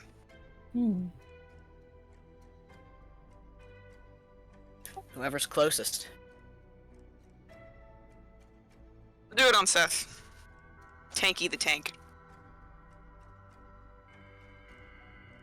Right.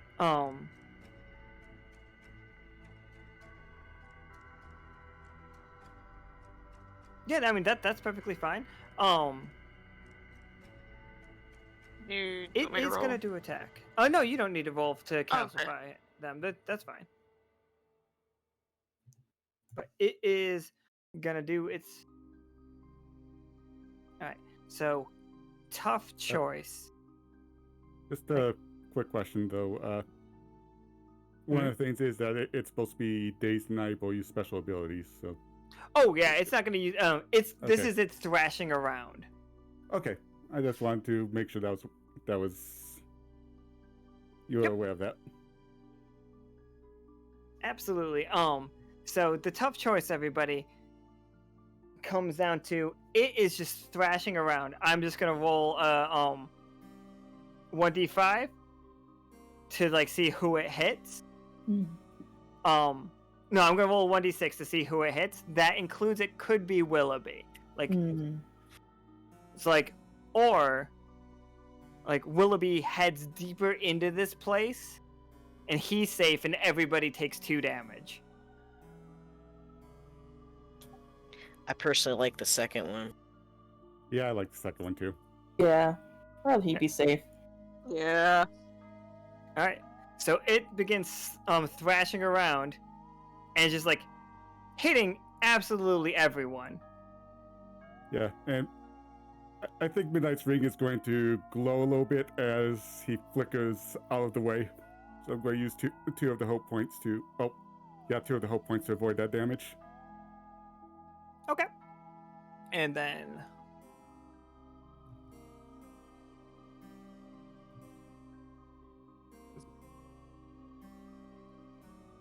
And that is Geary, like, as it's thrashing around, Geary just walks up, grabs one of its legs, and rips it completely off of it.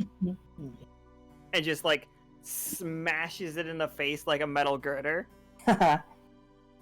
Nice. Still does not do nearly as much damage as Clem did, but...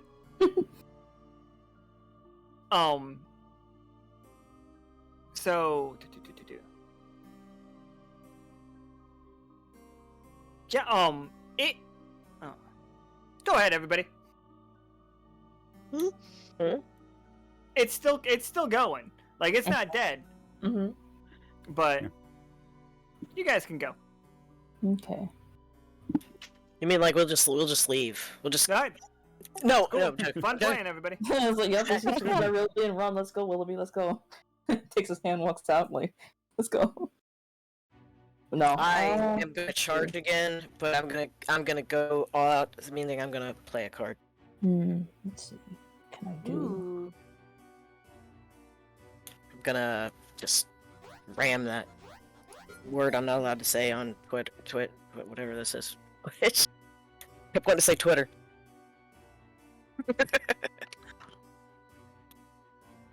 Yeah, for sure. Like,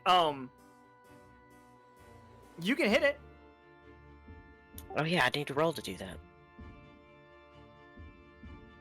Aw.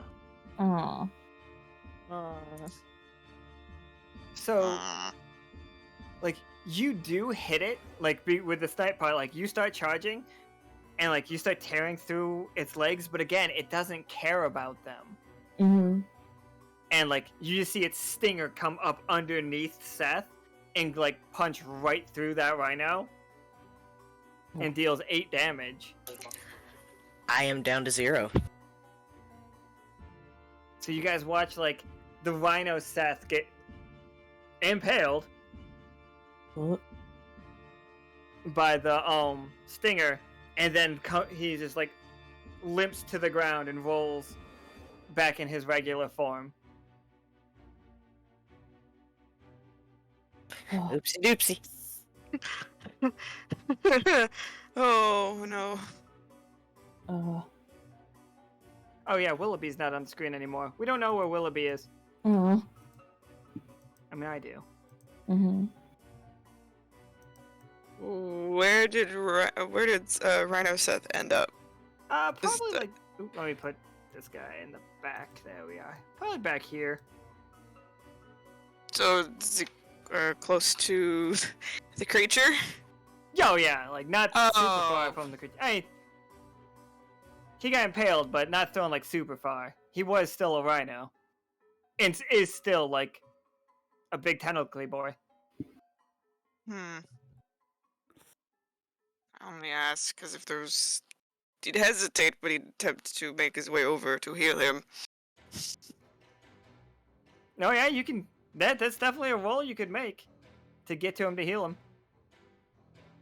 Just, like in one hand, he's got his gun, but it's probably not gonna work. The other, he's trying to get over there amid this thing thrashing.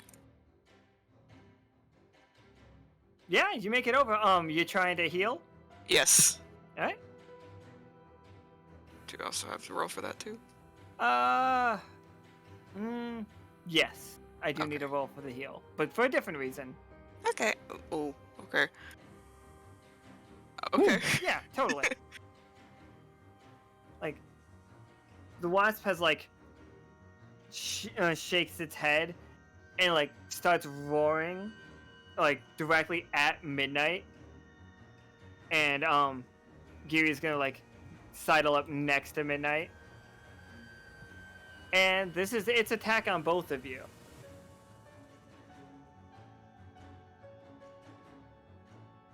Oof.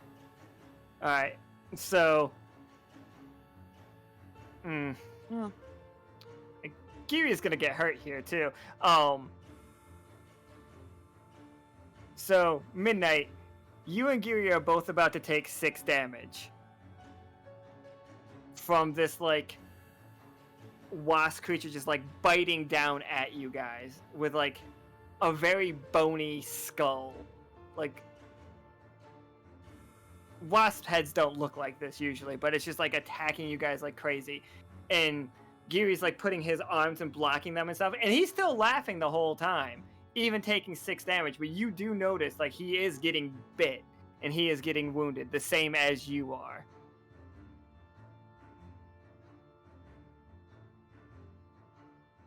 Okay.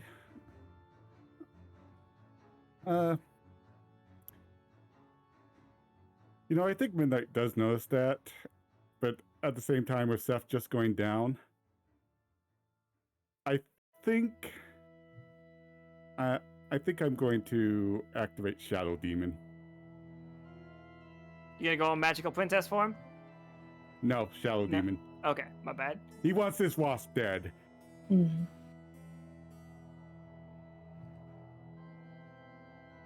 Oh. Though, how...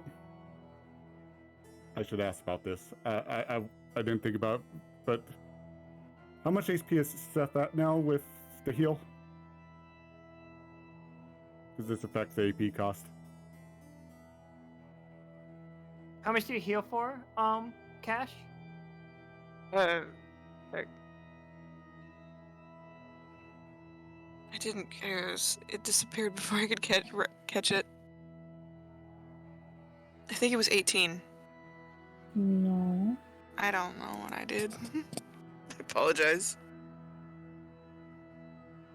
Because the bottom paragraph is relevant. I need, as I might need to rethink this, because that would be all my AP if it's everyone's. Oh, Yeah, I how think- much I? Oh Yeah. wait, you're Yeah, how much does heal for? Um. Did you do the one that heals him all the way?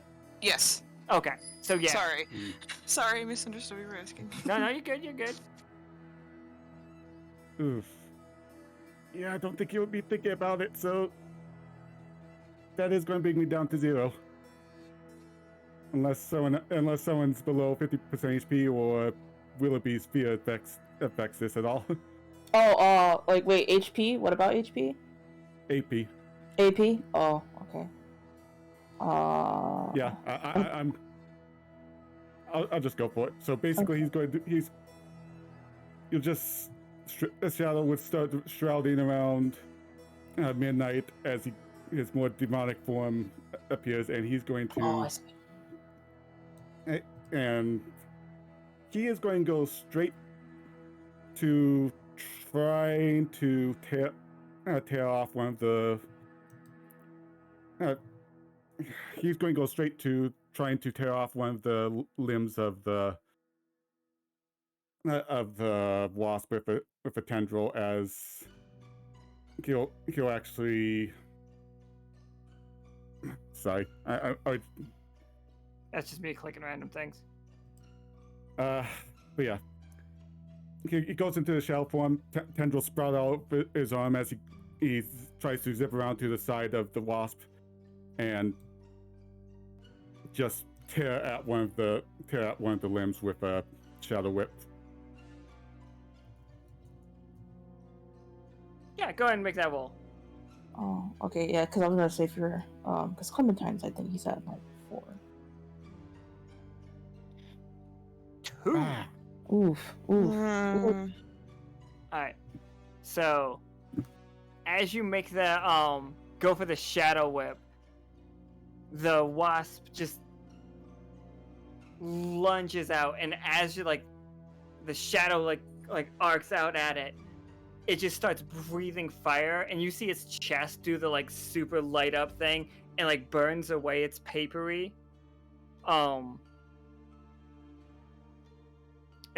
skin, and it just seems like the rib cages are almost metal and they're red hot as the light dissolves the shadow, and that's why you take an additional 8 damage. Oh, Hmm. I made a mistake. I actually still have 8 HP because I didn't realize when I turn back, I get what I had back. Normal. Yeah, I was just reading that too. Narratively, it doesn't make a ton of sense to me though, so I might have to house rule that ability because you got impaled. mm-hmm. I actually agree with the house rule. Yeah, that makes more sense See, to me. if you were personally gonna rules lawyer it about it, I would let you guys let that rock. But for the scene, it felt better. Mhm. Mhm. Especially because you did just get healed. If it was I take you out of the game completely with it, and just even hitting 0 isn't dead, you guys. Hitting 0, even hitting negative isn't dead. It's not good, but it's not, good. dead. Not good. But I on realized that I note, put midnight at 0. yeah. Mhm. Although I am playing the cross counter, as he starts going down, those tendrils will explode out and just try to pierce all over the wasp in reaction, and just hook and tear at it as he pretty much is flailing around before he goes unconscious. It's and then Giri steps forward, and I promise I'm not trying to make a character insert or anything here. I just like the guy. He Yeah. steps forward. He's just well fought, friends. And he does the cracking his neck thing, and he starts growing significantly. Mhm. And it's just a noble effort, and it cracks it. He goes the other way, and then it just becomes this dude. Ah, Oh. I thought it looked familiar. Sorry. He's now a 20-foot tall werewolf, Mm. and now he's attacking it. Okay. Oh, he definitely has the honey. Oh god, he did terrible. Oh god. Oh no. Yeah, Maybe he tripped. and yeah, he just trips on his face. No, the wasp grabs him and impales him through his both of his shoulders Oh. and slams him on the ground and just starts breathing fire directly into into Giri's face. Oh no. Giri. That is what's happening. Go ahead, guys. Midnight's yeah. down. Seth is getting up. Mm-hmm. So Midnight's down in terms of just unconscious. Midnight's yeah, he's at 0 HP. Okay, raise it by 1. So here's your tough here's your tough choice. What I just said can happen to Giri, and like Giri will take quite a bit of damage. But you guys will be able to get to Midnight and heal him without having to make a roll.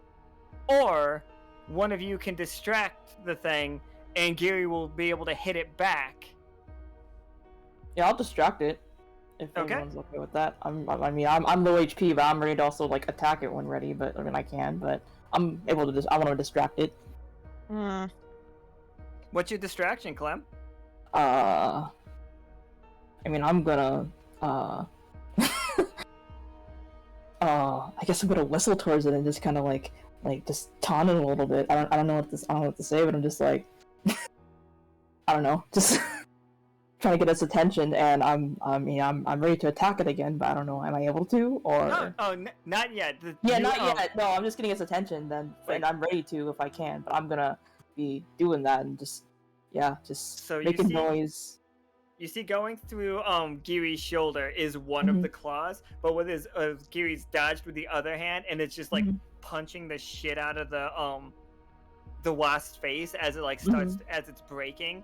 But you managed to distract it, but it is still scanning. Like it is like Cash, you feel its eyes are like looking dead at you and Seth to like because Seth is getting back up after it had just impaled him. So it sees you as a threat. Just so you know. Does it seem like it has intelligence? It seems like it's smarter than it was last time you fought it, but it also seems significantly less natural than the last time you fought it.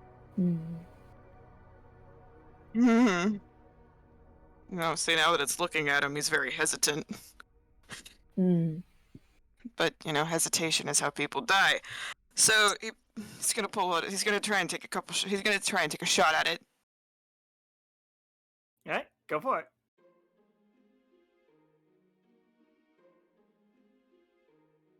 Draw. Alright, so tough choice.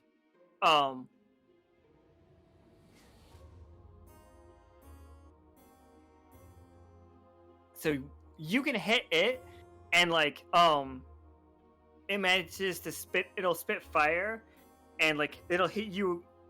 You will get burnt for 4 damage from it, as well as you hitting it. You will be doing damage to it, but or alternatively, you can hit it and dodge that fire, but there is now a line of fire separating you and Midnight. He'd rather take the hit than let it hit somebody else. Alright. So take 4.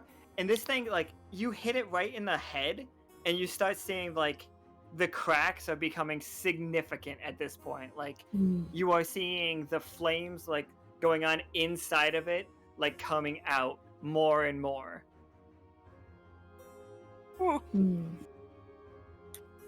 I'd also like to take a shot. Hit me. I Oh, want go hit ahead. you. I want to hit the wasp. What you gonna hit it with? Just a gun? Bullet. Yeah. I mean, Okay. I got this first time I got to use the gun. I'm excited. So, yeah, and like, with an 18, like as you're hitting it, like it's flaking back as like more and more of it's like you're flaking paint off of something, like that's dried paint. So Midnight. Yep. What would you like to do? I will. Like Midnight, you are you're down, like catching your breath. I will give you 2 HP in an action right now to take yourself down to 1 AP. It's like you will get a surprise action on it. It won't see you coming. I'm actually already at 0 AP. Oh, you're at 0 AP. Okay. Let me figure out another one. I do have the hope points that I forgot to spend. I will. Jippy's unconscious. Someone stick him with that? But yeah, that'd be another thing. I don't know who else close to him because Yeah. that's fire now. Yeah. No, Oh. I like that. When you fell down, that AP shot in your pocket went right into you. There you go. There you go. Yeah, ouch, but there you go. I will let you get up, and you will have 2 temporary HP. This goes away the second that thing dies. Okay. But, like, if it hits you and you take more damage again, we're gonna have to discuss stuff.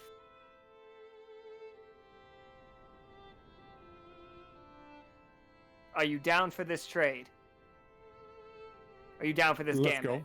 All right. Let's go for it. All right. There you go. Midnight, you're up. You're up, and you feel like all your shadow tendrils pull back into you. Like, everything that you pushed out, you're pulling it back in. Midnight, you don't have a shadow. That shadow is what's beating your heart right now. So, I think what he'll do then is, if he can't rely on a shadow right now, he's going to hold up the ring, and he is going to go into his magical form. All right, we got magical form. We got 2 wolf boys transforming. All right. Yep. Exciting. Oh. Let's make it a pack. Let's warg it up. What?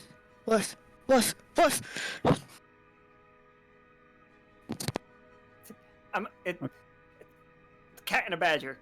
Well, cat ears. Alright, so, yeah. Hit me with that roll, Midnight. Okay. Well, I actually need to say what I want Oh, to yeah, try to do with absolutely, the magical sorry. form, but Sorry, yeah. I skipped And it. My bad. as he transforms, he'll use the magic of his cloak to transform it into a massive claw, and he's going to use his magical form's equivalent of Shadow Hunt to try to, like, actually I'm not sure. We might need to home rule this, because I just realized that might be a little ridiculous. Because I was actually going to use Shadow Hunt, his Deadeye ability, to try to tear at the limbs. Yeah, you still gonna need a roll. Even like I'm Yep. not. Yep. Yeah, everything's gonna have to. It comes down to a roll. Yep. Okay, let's go for it.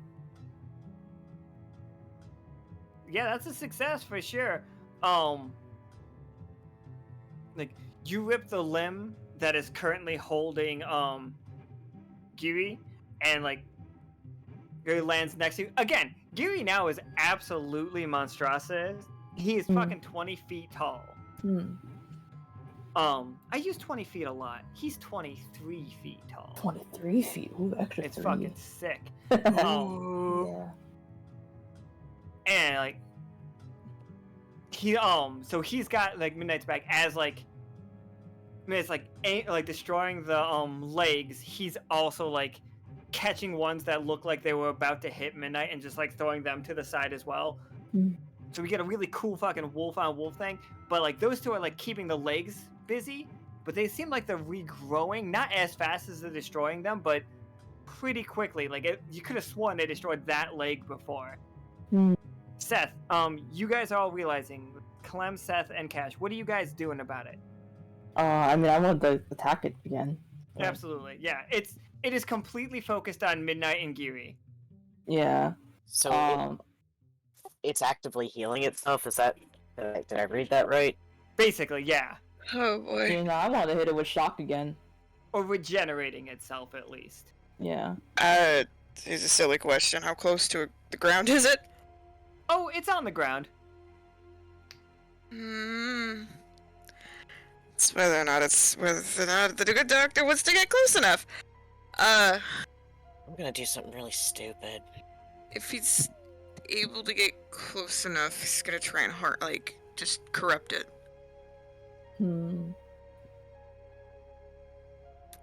So now that I reread that, I question it's not an organic creature. It is. Yeah, you know what? It is not an organic creature. Like, as Cash is thinking about that ability, you are like learning that this is also not an organic creature. It was. It's not now. I'm gonna do something really dumb. I have Ghostmaker, and it's my highest damage thing, physical item. So I'm gonna use it. Cause hoping against hope will prevent this thing from healing, because it's a magical item. But I'm gonna boost up the damage. And I'm just gonna rush at this thing while everybody else is like attacking it from all sides. Because, that's a smart idea. Yeah, absolutely. Like, you slash into it with the sword, it reels back. The Ghostmaker, like, you don't kill it with this, but you do, like, the sword. Basically, because the Ghostmaker, if you kill something with it, it can become a ghost, or like you show it to the god of death. You present its soul to the god of death. It's weird. But this thing doesn't have a soul, is what you're learning when you cut through it. But you are breaking it apart. It doesn't have a soul. It is a puppet. Okay, good. I mean, that is, I guess, good. I mean, Alright, Clem. Yep. You can make your attack. Yep, I want to attack. Can I still use shock? Yeah, I mean, you use shock. Yeah, because I was gonna hit it for shock again. It's got all that stuff in it. They're attacking it. I want to hit it again with shock one more time. I'm just gonna like direct the beam at it, like just kind of. Let me see. Just gonna try to hit it. Oh nope, didn't work. All right, so we got a 5.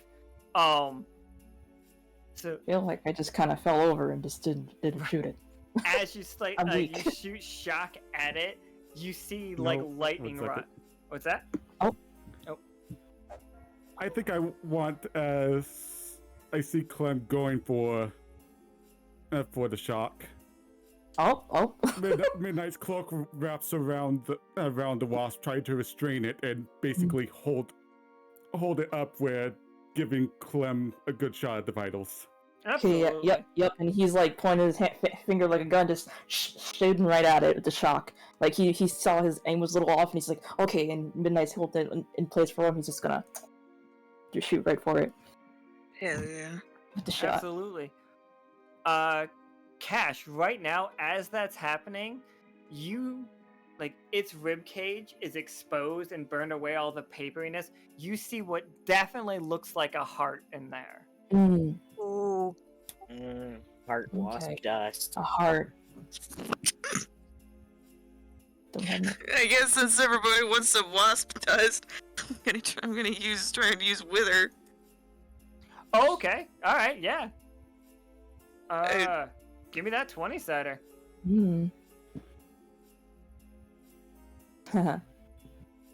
Yeah, so it's 6 stats. Like, what's it look like? Like, it's lowering itself to the ground and definitely being shocked. Like right now, like it's doing all the twitches and stuff, and its limbs are like still like flailing around. But like as you're ducking and weaving in, you see Giri just like slicing off like arms and limbs, just like barehanded. Like he's not using any of the swords in his back, which are also, once he transformed, they are now like leaking green flames, for the record. Well, that's all happening. This doctor man is trying to get a good spot to actually, as it's falling, to touch it, but he's probably wincing away. He just has his hand out and just happens to hit it. He amazes himself a lot. Yeah, and then it happens. Like, you guys start, like, you see the second you touch the heart, and like it was organic-ish. Like it was still like its heart, and just like absolutely the same way that Charity felt near necromantic stuff. I'm gonna give it to you because you are a doctor with some necromantic stuff. Yeah. Like when you touch it with Wither, like there is a ridiculous necromantic spell happening in this entire forest. The entire forest is being rewritten into a spell to bring something back from the dead. Like, and this like is a puppet, but only not like controlled. Like somebody made it and then let it go, but they didn't make it on purpose. You know what I mean? It was just created, but then released. Yeah, it's just like it's an offshoot of what was trying to be made, but it like papery like falls apart, and then the shock like takes it, like the shock's flame like take it and burn the rest of it up.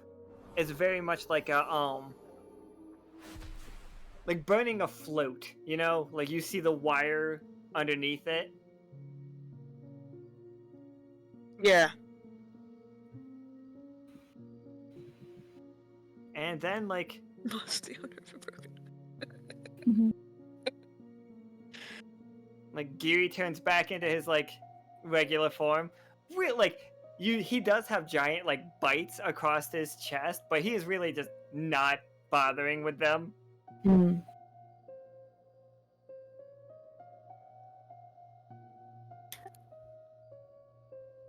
I'm like- gonna. And Go ahead. I'm assuming at this point, Midnight just kind of gives a thumbs up and then goes unconscious, That- falling off his magical form. That 100% happens. Yeah. You guys just see Midnight collapse. Yeah, Clementine's gonna rush over to him and just Same with action. Cash. Yeah. Yeah, so like you guys, you can definitely heal him however you wanted. Like With essential oils.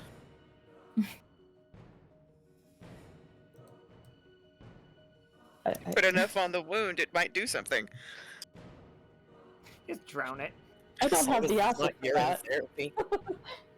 Looks at his collection. Definitely want to check on Midnight before we go. Check on Willoughby because Yeah. Before we move even though forward. Willoughby's our friend, Midnight is man's best friend. Yeah, like we have to take care of this right now right here. before we move Protect my forward. boy We at don't all know what's costs. ahead. Yeah. So got that out of the way. Yeah, so Professor Winter gave an HP shot and then said that Seth's essential Yep, oils there we and I go. feel uncomfortable Essential about it. Okay. Yep, there we go. Someone trips Seth again, spilling all his essential oils. Oh no! No. My pyramid scheme has Thank you, I was about to toppled. say it. I mean, well, Clementine would take the whatever healing shot and just stab me with it then. But if no one's gonna do No, that, my but... lavender essential oils. No. Clementine shakes his head. No, my bath bomb. Oh, Clementine's like, I can got make that from more. Lush. They're I can make expensive. more. So And- yeah, and- you guys get Midnight back up, and like Geary is just like stitching his wounds closed. Just like stupid. His own, not Midnight's. Cash would just kind of raise his hands at him. Do you want a professional to do that for you, or are you good? I am a professional. Hey, like you'll notice Fair his- enough. his stitches are really nice. Ooh, nifty. Very, very good seam work there. It's very nice.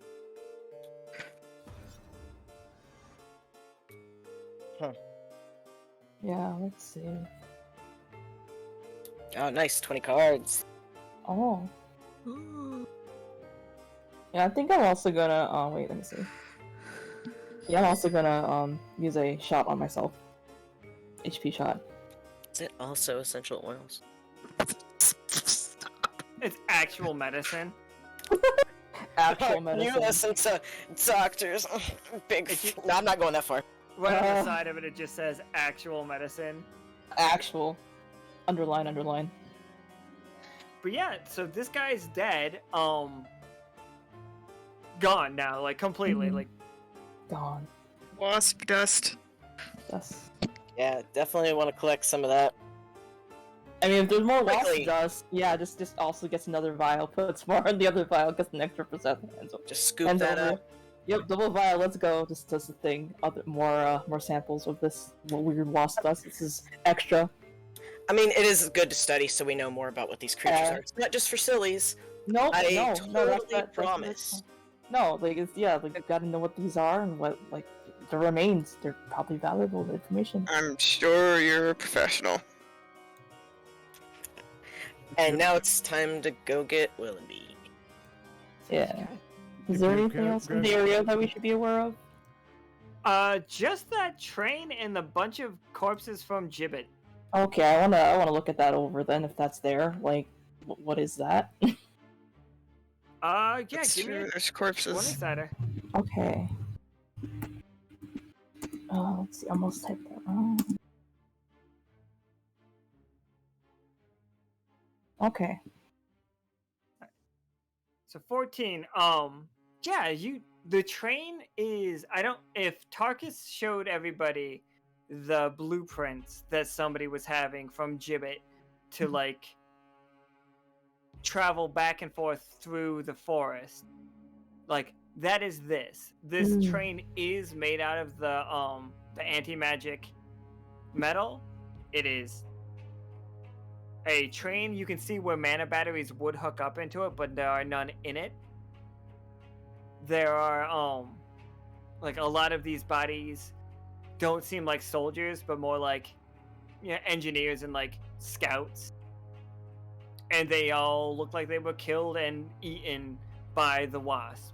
Because the other wasps are real. How intact are their bodies? They're mostly gonna be just skeletons and gas masks. Okay. Gross. As we're, how far down does it look like this tunnel leads? It looks like the end is right ahead of you. Like that is basically the demon wasp chambers. Like you do know that other hallways lead you to more wasps. Oh god, no. Like no. this nest is significantly larger than just this. Totally understand why they want to burn this forest down now. Oh, I might have missed it. Did we get back with Willoughby? You have not met up with Willoughby yet, no? Oh, We're slip and sliding our way to him. okay. Hopefully. Oh god, I hope. Uh, If he's not in here, I'm gonna beat him. So we're going through that room? Absolutely. Let me just do Yeah, this. let's go. Absolute myriad of dead bugs. You do see Willoughby like standing outside this like room, and the inside it has a flaming rose. Oh. Oh, don't touch that, probably. I've got to call out to him. Hey! Willoughby's like, he has his mouth closed, like completely tight, and just shakes his head. That sounds like a warning. Last time I said something to you, there was a giant wasp behind you. I'm not. Nope. We killed that. We killed that wasp. Nope. We killed it. I'm not talking to you guys. Midnight holds up his cup. Yep. There you go. Clementine's just weary. He's like, oh. Like, but he does like, he's like, fine, come on. I couldn't find your hammer, Clem. I thought it Clementine. was around here. Clementine just shakes his head and just points to Geary that he has the hammer, and he sighs. So thank you, though. Thank you. I appreciate that you looked. Oh, of course. We dreamed of you. Yeah. Are you okay? Are you okay, Willoughby? Are you okay? I mean, my knee's a little scraped up when I fell through the hole back there, but otherwise I'm all right. Okay. I don't think it's safe here. I don't think you should touch that rose. Yeah, yeah, maybe get away from that, That looks evil. please. It's probably evil. Please. Geary just looks at you guys. That's a little subjective, wouldn't you say, the faithful? I mean, no. Those type of flowers have done a lot of damage. Hurt a lot of people, a lot of things.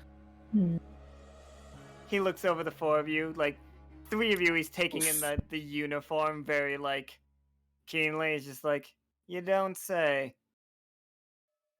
Okay, I I get it. But let me reword. We don't know what that does, and it could do damage. Maybe we should learn more about it before we just touch things. I'm not gonna lie, I do want to lick it, though. Clementine shakes his head. No. Please stop remaking things. So Willoughby does go up to Clementine and just like, alright.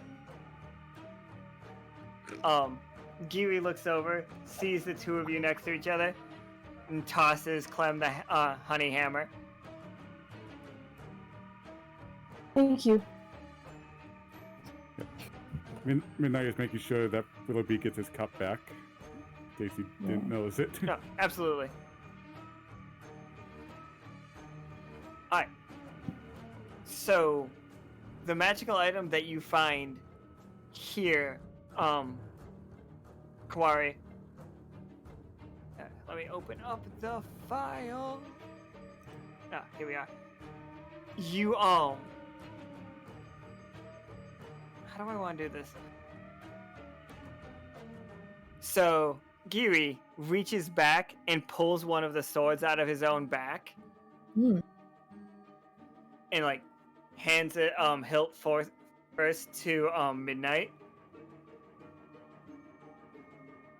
He'll take it, a little, looking a little confused, but thank you. He's like, I appreciate it. you guys seem like you can fight, but you're gonna need a little bit more than that if you want to get past this forest. It's like, Yeah. I heard rumors, and he like does the big stretch thing now that one of the swords is missing from his back. And he's like, I heard there was a lot of new, really strong people in the world. He's like, good to see it wasn't completely wrong. I mean, we could always use more strong people in our group. Yeah. Clementine nods. You didn't say that, but I'm like, he nods.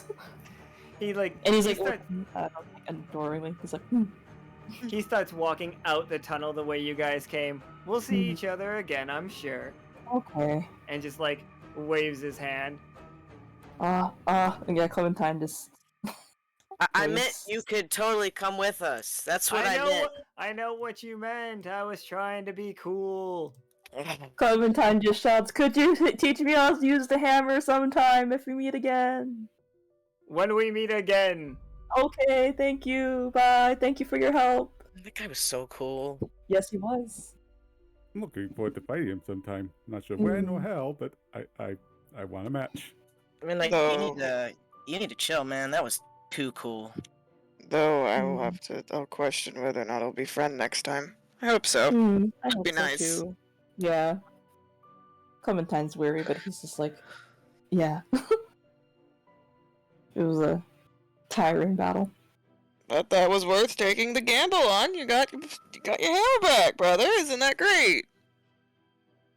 Yeah. You Yes. gotta make the site. Gotta do that. I'm sure now that you have it back, you'll have plenty of time to mess with it. Yes. So Looks Wilby, at it. you doing alright? Yeah. I'm doing fine.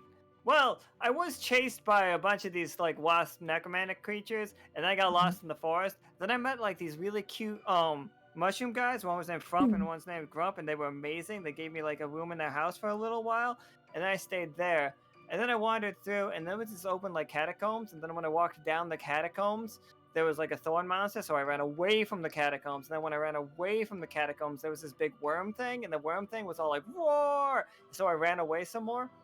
And then I ended up near like this lumberjack camp, but they weren't really cutting down trees. They just kind of pretended to cut down trees. I thought that was Wait, weird. So I what? went the other way, Well- and then I found like this hole, and I fell down into that hole, and then I started walking down what looked like these weird tracks. I'd have never seen a creature that leaves those kind of tracks before. And as I kept going, I eventually found like these wasps, and then you guys were like behind me, and then there was a big old demon like wasp behind you. Willoughby, Willoughby, breathe. Yep, this is Please. Clementine's nodding like that all makes sense. we need to get out of here, and I would love to talk to you more about this, especially the fake lumberjacks. That seems really important, but we need to get you to a much safer place than this. Also, you Clementine have looks at- incredible lung capacity. Midnight Yes. is inspecting the. Midnight's kind of inspecting the flower at the moment. Yeah, Clementine would be too. He was listening, but he's also like, what is this? Keep me a distance. Roll me a 20-sider, Midnight. Because I know you're wearing the visor. Or like the recon visor thing. Yep, he's got him on. Alright. So tough choice. Something about it overloads. You can learn about its origin, or you can learn about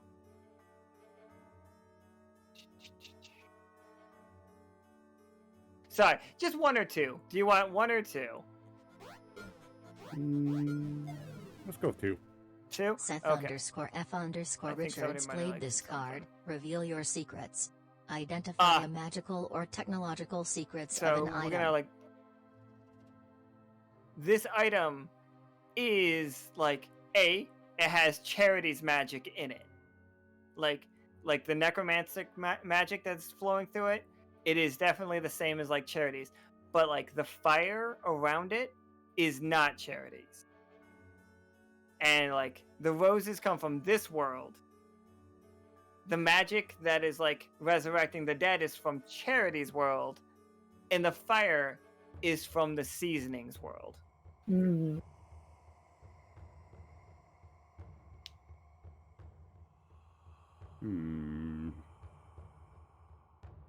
That's a bit of a hodgepodge. Yeah, Midnight's definitely relaying all this and just kind of thinking for a moment.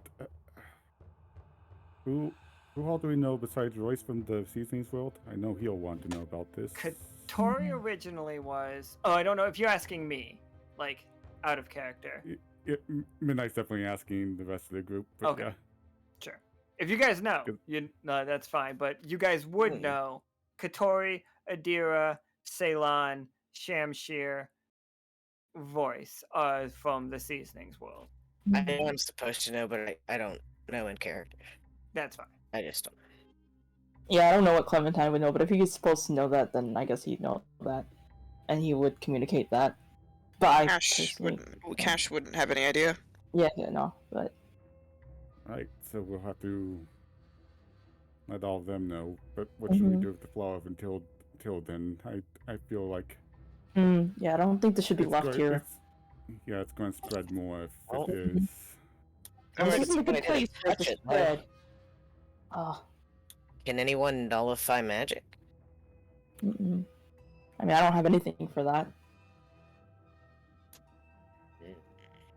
I mean, is there any way to? I don't wanna give it anything just in case it might do something with that. Yeah, and I don't. I wouldn't want to touch it either. Yeah. Willoughby, why are you here to get this? I was here looking for the hammer. You guys Oh. feel a heartbeat like just go doom, like outwards from this, as like the thorns start to like tighten up around it, like to like you see more growing inside like rapidly, and like it's like weaving together to make like a wall instead of like an opening right here. Okay. Mhm. Yeah, Midnight is definitely going to pull out a scroll, and it's going to try using Befizzle on it. I'm not sure if it really counts as a creature, but he is basically trying to channel the magic of the scroll to restrict the magic of the flower for a bit. It's not a living creature. Like, but give me a 20-sider. We'll see what we can do. Yeah. Oof. Oof. Okay. So Another freaking 2. What the hell? it gets so tight knit, like it actually, you see it, like the word, as you start to read off the scroll, the words start disappearing at a ridiculous rate. Like you can't even read them, and you see like they're being pulled in, like you didn't catch it, but there is a thorn running up your leg and like up your uniform, not touching you like a vine, and it grabbed onto the scroll and pulled the magic out of it, as like it wraps up into like this tight ball of just like super dense, super thick thorns. And that's where we are. Like, it is like the size of a basketball now, but it started off as big as a room. It is shielding this like flame, and it is like the whole room is rumbling right now. Oh. And like you will know that it's about to slingshot itself out of here. I'm not like doing it right now because that wasn't a 1, but was a 2. How big is Willoughby? Willoughby is he is, I think I want to say he's like 3 foot, maybe a little bit, maybe like 4 foot. Because if need be, I'm gonna grab him, and we're gonna run. Is it within like reachable distance right now? Or is it covered up? Like, what happened to it again? It is so imagine it's just like a soccer ball in front of you now. Like, okay, so it's all right wrapped up. Yeah, it's super compact. Like it's containing all the thorns that were there, and you can see just they are razor sharp. They are pointing outwards. They are defending themselves ridiculously. They are quivering. Like if you try to like go at them, they are going to lunge out at you. And you can see a vine coming down the it goes down the hallway, and it's going to slingshot it out the other way. Okay, because because I'm debating on doing something a bit risky, but Sure. okay, wait, give me a second. I don't have much AP left. Somebody played a card. I think we have 2 more AP. Oh, okay, we do now. Yep. Okay. 2 AP, 2 HP, Wow. 2 shield. Oh, okay. Because I mean, I wanted to see if, 'cause, I mean, now it's all wrapped up, but I wanted to see if I could, like, just, like, use Acid of Opportunity to just try and, like, pour some acid on it to, like, corrode that, like, protection it's got, and hopefully it seeps through and can try to maybe get rid of, like, a little bit of that rose or something, and just get to it and, erode its protection. Go ahead. I mean, give it a I shot. also Okay. had a possible question, depending on how this goes. Yeah, okay, yeah. Okay. So let's see. 20. Okay, there we go. Okay. Alright, so yeah. You start burning through it, and there is a like quick second that Cash, yeah, you look into it and you can see that flaming rose. And like you guys know that any second now it's about to like go. So my question is, this is a living creature, correct? It's a living something. It's a spell. I see. Okay. Oh, there goes that idea. Sorry. That's why I wanted to double check, because specifically it needed to be like a creature or something like that. So just wanted to make sure. Yeah, I mean, is it going to propel it? Oh, sorry. I'm trying to play with a bunch of like necromancy stuff right here, because like every time you guys like try to do something with necromancy so bad, I just keep like stacking stuff onto it. Yeah. I'm not gonna lie, I want to grab it so bad. Like, it's painful. The reason why I was asking is because I wanted to see if I could put it to sleep. Oh no, sleep would not Yeah. work. I figured overall at this, like I said, I just wanted to make sure. 'Cause I only got so much AP left at this point that doing that would not be overall good idea, but an idea. I mean, I opened the thing a little bit. I want to like, I mean, if it's about to launch itself, I kind of want to like slow it down and like take out my air jelly and just kind of make the air all weird. Right now we are Clem's got that one thing. Clem did the one thing. It's just like Yeah. burning the hole in it. Yeah, now- he already did the thing, so Yeah. We got Is- I have an Seth item Cash. though, but yeah. Would it be Yeah. possible to cast Petrify on it to prevent those spikes from coming out? You can try for sure. I would like to Mhm. try that. Yeah. Give me that roll. All right. So Yep. tough choice. Let's see. The neck. Alright, so you can like try to like start casting and petrify it, and you will slow it down. Either one of these, you will slow it down. One of them is like it shoots these darts and the spike thorns at you like blow darts, and Seth's gonna take an additional 4 damage. Hmm. Okay. So yeah, all right. So you slow it. You have stopped the spikes from like the spikes are not gonna like shoot out because you petrified them. Okay. Hooray. So yeah, Okay, Cash. okay. What was your plan? There we go. Originally it was, so it's petrified right now. Yeah, the spike. Like, you Okay. can do whatever you want, and you don't have to worry about the spikes right now. Magic is- rose dust. Oh lord. Just gonna try and diagnose it. Oh I know yeah, it's sure. Give me a Not its clue about it. creature, but it's something. Hmm. Ooh. Alright, so yeah, like you diagnose it, and like you are aware that it is a spell. It is a spell cast by a person. That person is aware of based on like I think you're Sherlock Holmesing this shit for the record.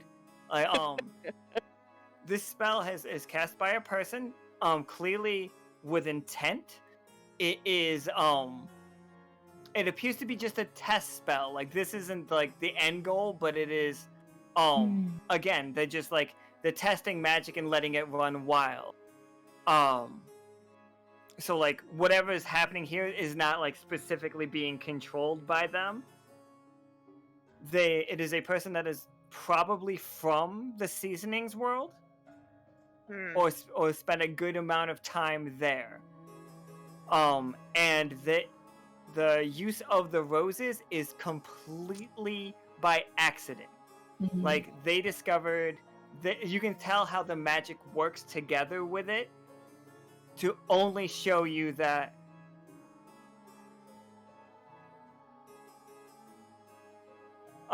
sorry.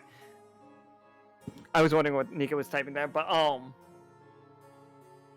yeah, so that's what you know. The spell was not based around the roses. It is just an opportunity that happened there. You also know that Charity had nothing to do with it now. Like, other than, like, it being her magic at the very base of it, it's not her doing it. Okay. And that's the diagnosis. Hmm. And kind of like pulls his hand away from the thing. This is all just incidental magic. It's somebody just messing with what they have here. It's just doing its own thing at this point. And Willoughby's just like, oh, cool, I got it. Oh. And Willoughby reaches in and grabs the rose as it like slingshots out. The rest of it just goes flying out. But he is now holding the rose by its stem.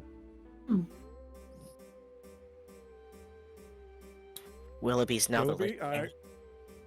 I am buying you drinks. Clementine nods and Yeah, claps. I would Yeah, Catch happily just buy sees a like round. Jesus there for like a quick second as his life flashes before his eyes. It's just Wow. Would you like to come back with us? I would definitely like to ask you some questions. I have to go home.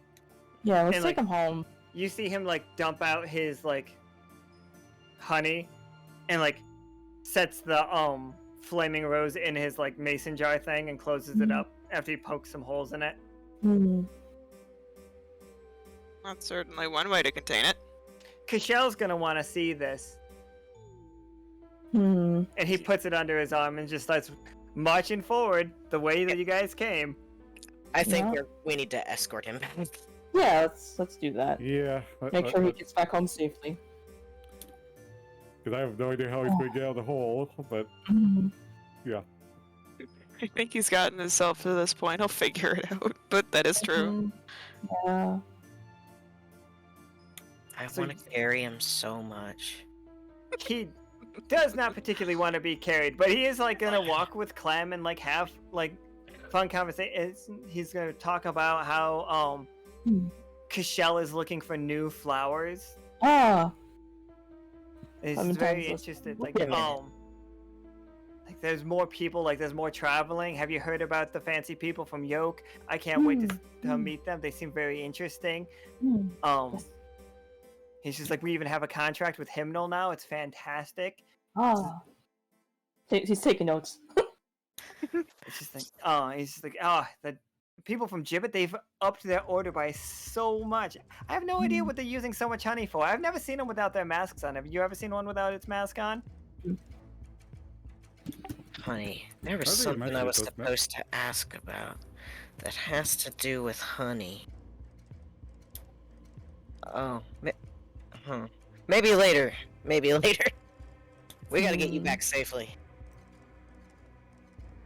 Alright, yeah, so you guys will have gotten completely out of like you don't have to roll for anything, but like you get him out and you like wander back and like you're heading towards the city and you guys get to the crossroads where you know that when he turns here he's gonna head back to the mayor.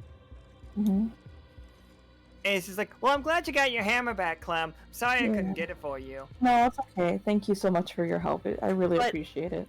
But you kind of did. Yeah. You did. We were called here to see you, and that's how Clem got that hammer back. Yeah. You were blessed. He nods. He's like, oh shucks, guys.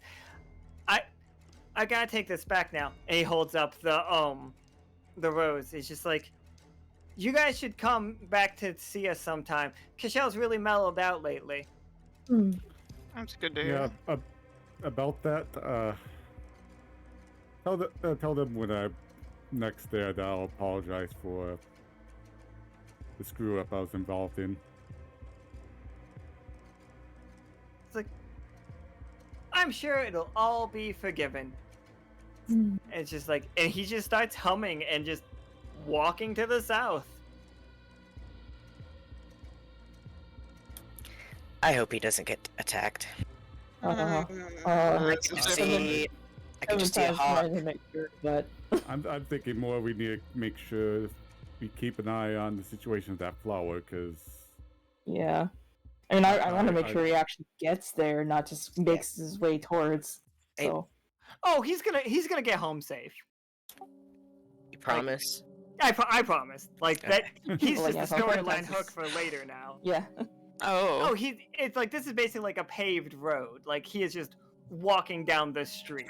Yeah, Okay. but I question his intellect, or no, pardon me, his common sense. Willoughby's amazing, and I will not hear this slander. If he gets hurt, I will. That will be my bad guy arc. Yeah. I mean, he'll join you on that. It just begins. But yeah, no, he's just happy he's got his hammer back. Happy Willoughby's safe. He's a bit worried about that rose and hope nothing goes wrong with that. But he's excited from what he's told him, so he's like, okay, all is well. I hope. So he's What just. could possibly go wrong with that road? Oh, he's thinking about that too. And he's like, I'm not gonna unless it happens. So he's just not gonna even Do you entertain that. Do you guys think it was a bad idea to let him take that rose? Oh, Clementine probably. nods. probably, but as long as we keep an eye on that situation, I'm sure it'll be as fine as pretty much it can be. You know, I need to spend more time over there anyway, so that could work out. I mean, at least I it's would love with somebody that we know and not just down in a hole. Hmm. And Midnight, I will be giving you the information on the sword, probably in the RP chat, basically, like, Hmm. Okay. to set up some storyline stuff with that. Cool. Okay. And yeah, so that was the end of Hammerfall. Hmm.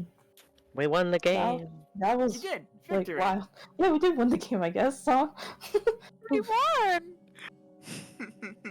shit. That was. Oof. I was really trying to give you guys an opportunity to recruit Willoughby at the end there, but you guys were just like, goodbye. I'm like, all right. No, I'm like, wait, that's wait. cool. That's No, cool. no, it's fine. I It's didn't fine. think about. I thought he wanted to go home. You guys could have talked him into joining, I think, but you guys were just like, yeah, let him take the rose. It's like, cool, yeah, he grabbed it, let him have it. I'm like, cool, you guys had let him do it, that's fine. It's like, get to the crossroads, everybody says goodbye. It's like, yeah, fuck it, go. Honestly, Clementine did want to go with him, but I thought he couldn't. So I actually thought we just weren't allowed to either. But yeah. in character, I guess mean, it kind of does make more sense for us to be kind of doofy about it. I mean, no, in character though, Clementine would have wanted to go with him and be like, "Hey, maybe we should spend more time together and play games and do things." Like he would. I mean, he was listening to him talk the whole time. Like he wants to spend more time with him. But I mean, it would be the opposite though. He would be We over did there. We did a flip floppy. We Yeah. didn't recruit him. He recruited No. us. No. It's the friends that we That's recruited count. along the way. No. That counts. And Yeah. I know Midnight absolutely is going to want to buy him those drinks and have a long chat with him, just kind of about his venture. Yeah. Well, So and wherever Clem would go, Cash would follow him. Mhm. I just saw Cowboy play that treasure map card. So Oh, fine. So are you playing it for Rusted for the Rain from the Rain? Yeah, that's the next one you'll be in. So I will send you a screenshot before, like the day of Rusted for the Rain, and then you just have to match that to the spot that one of the maps. But I will Oh. send you that. So anyway, what happened today? Clem had bad dreams about Willoughby being in danger. So they went to the forest. Seth had received omniscient information about Willoughby being in danger. And Cash can see dreams apparently, specifically Clem's, Mhm. and really only these nightmares as far as we know. Mhm. But then we went to a forest. We met Gary, like not Gary, but Giri. He is a very, very tall werewolf man that has a mohawk, and he's cool. He has 12 swords stuck in his back now because he pulled one out and gave it to Midnight.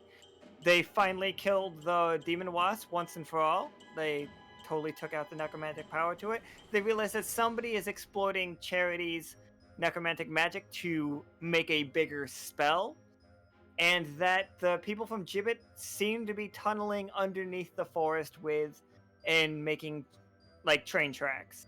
Mhm. Those are things that we learned today.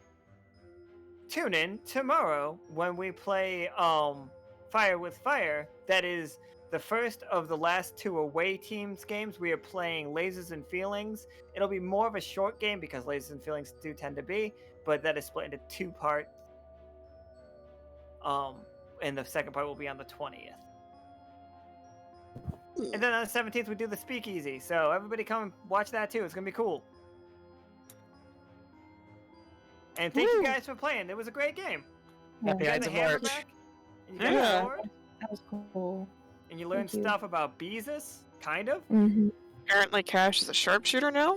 Cash Yep. knows how to use a gun. I want everybody to know this was because of Beezus. This turned out so well because of that. Mhm. Yeah, so Jesus thank you all. caused all my twos. Jesus cost my 20. I worry that you just might not have enough faith. I had faith the entire time. Midnight. Okay. Next time we drink, we're gonna have a talk. Wait, how can Midnight not have faith? He's a faithful boy. He's a faithful doggo. Beezus family doesn't like demons. Bees don't like bees. Bees don't like dogs. I've seen a bunch of dogs eat bees. Oh no. Don't do that, Midnight. Be good boy. Are they crunchy? I assume so. You know what we can make crunchy? stuff with the wasp dust. Oh Yeah. God. Oh, It's God. extra seasoning, right? Oh no. So I have to go to bed. I'll see everybody. Not bed. I have to go to the bathroom. I'll see everybody tomorrow for Fire with Fire. Thank you guys again. Thank everybody in the chat. Thank you goodbye. Ryan for Running. playing. Everyone for watching. Bye. Good night, guys.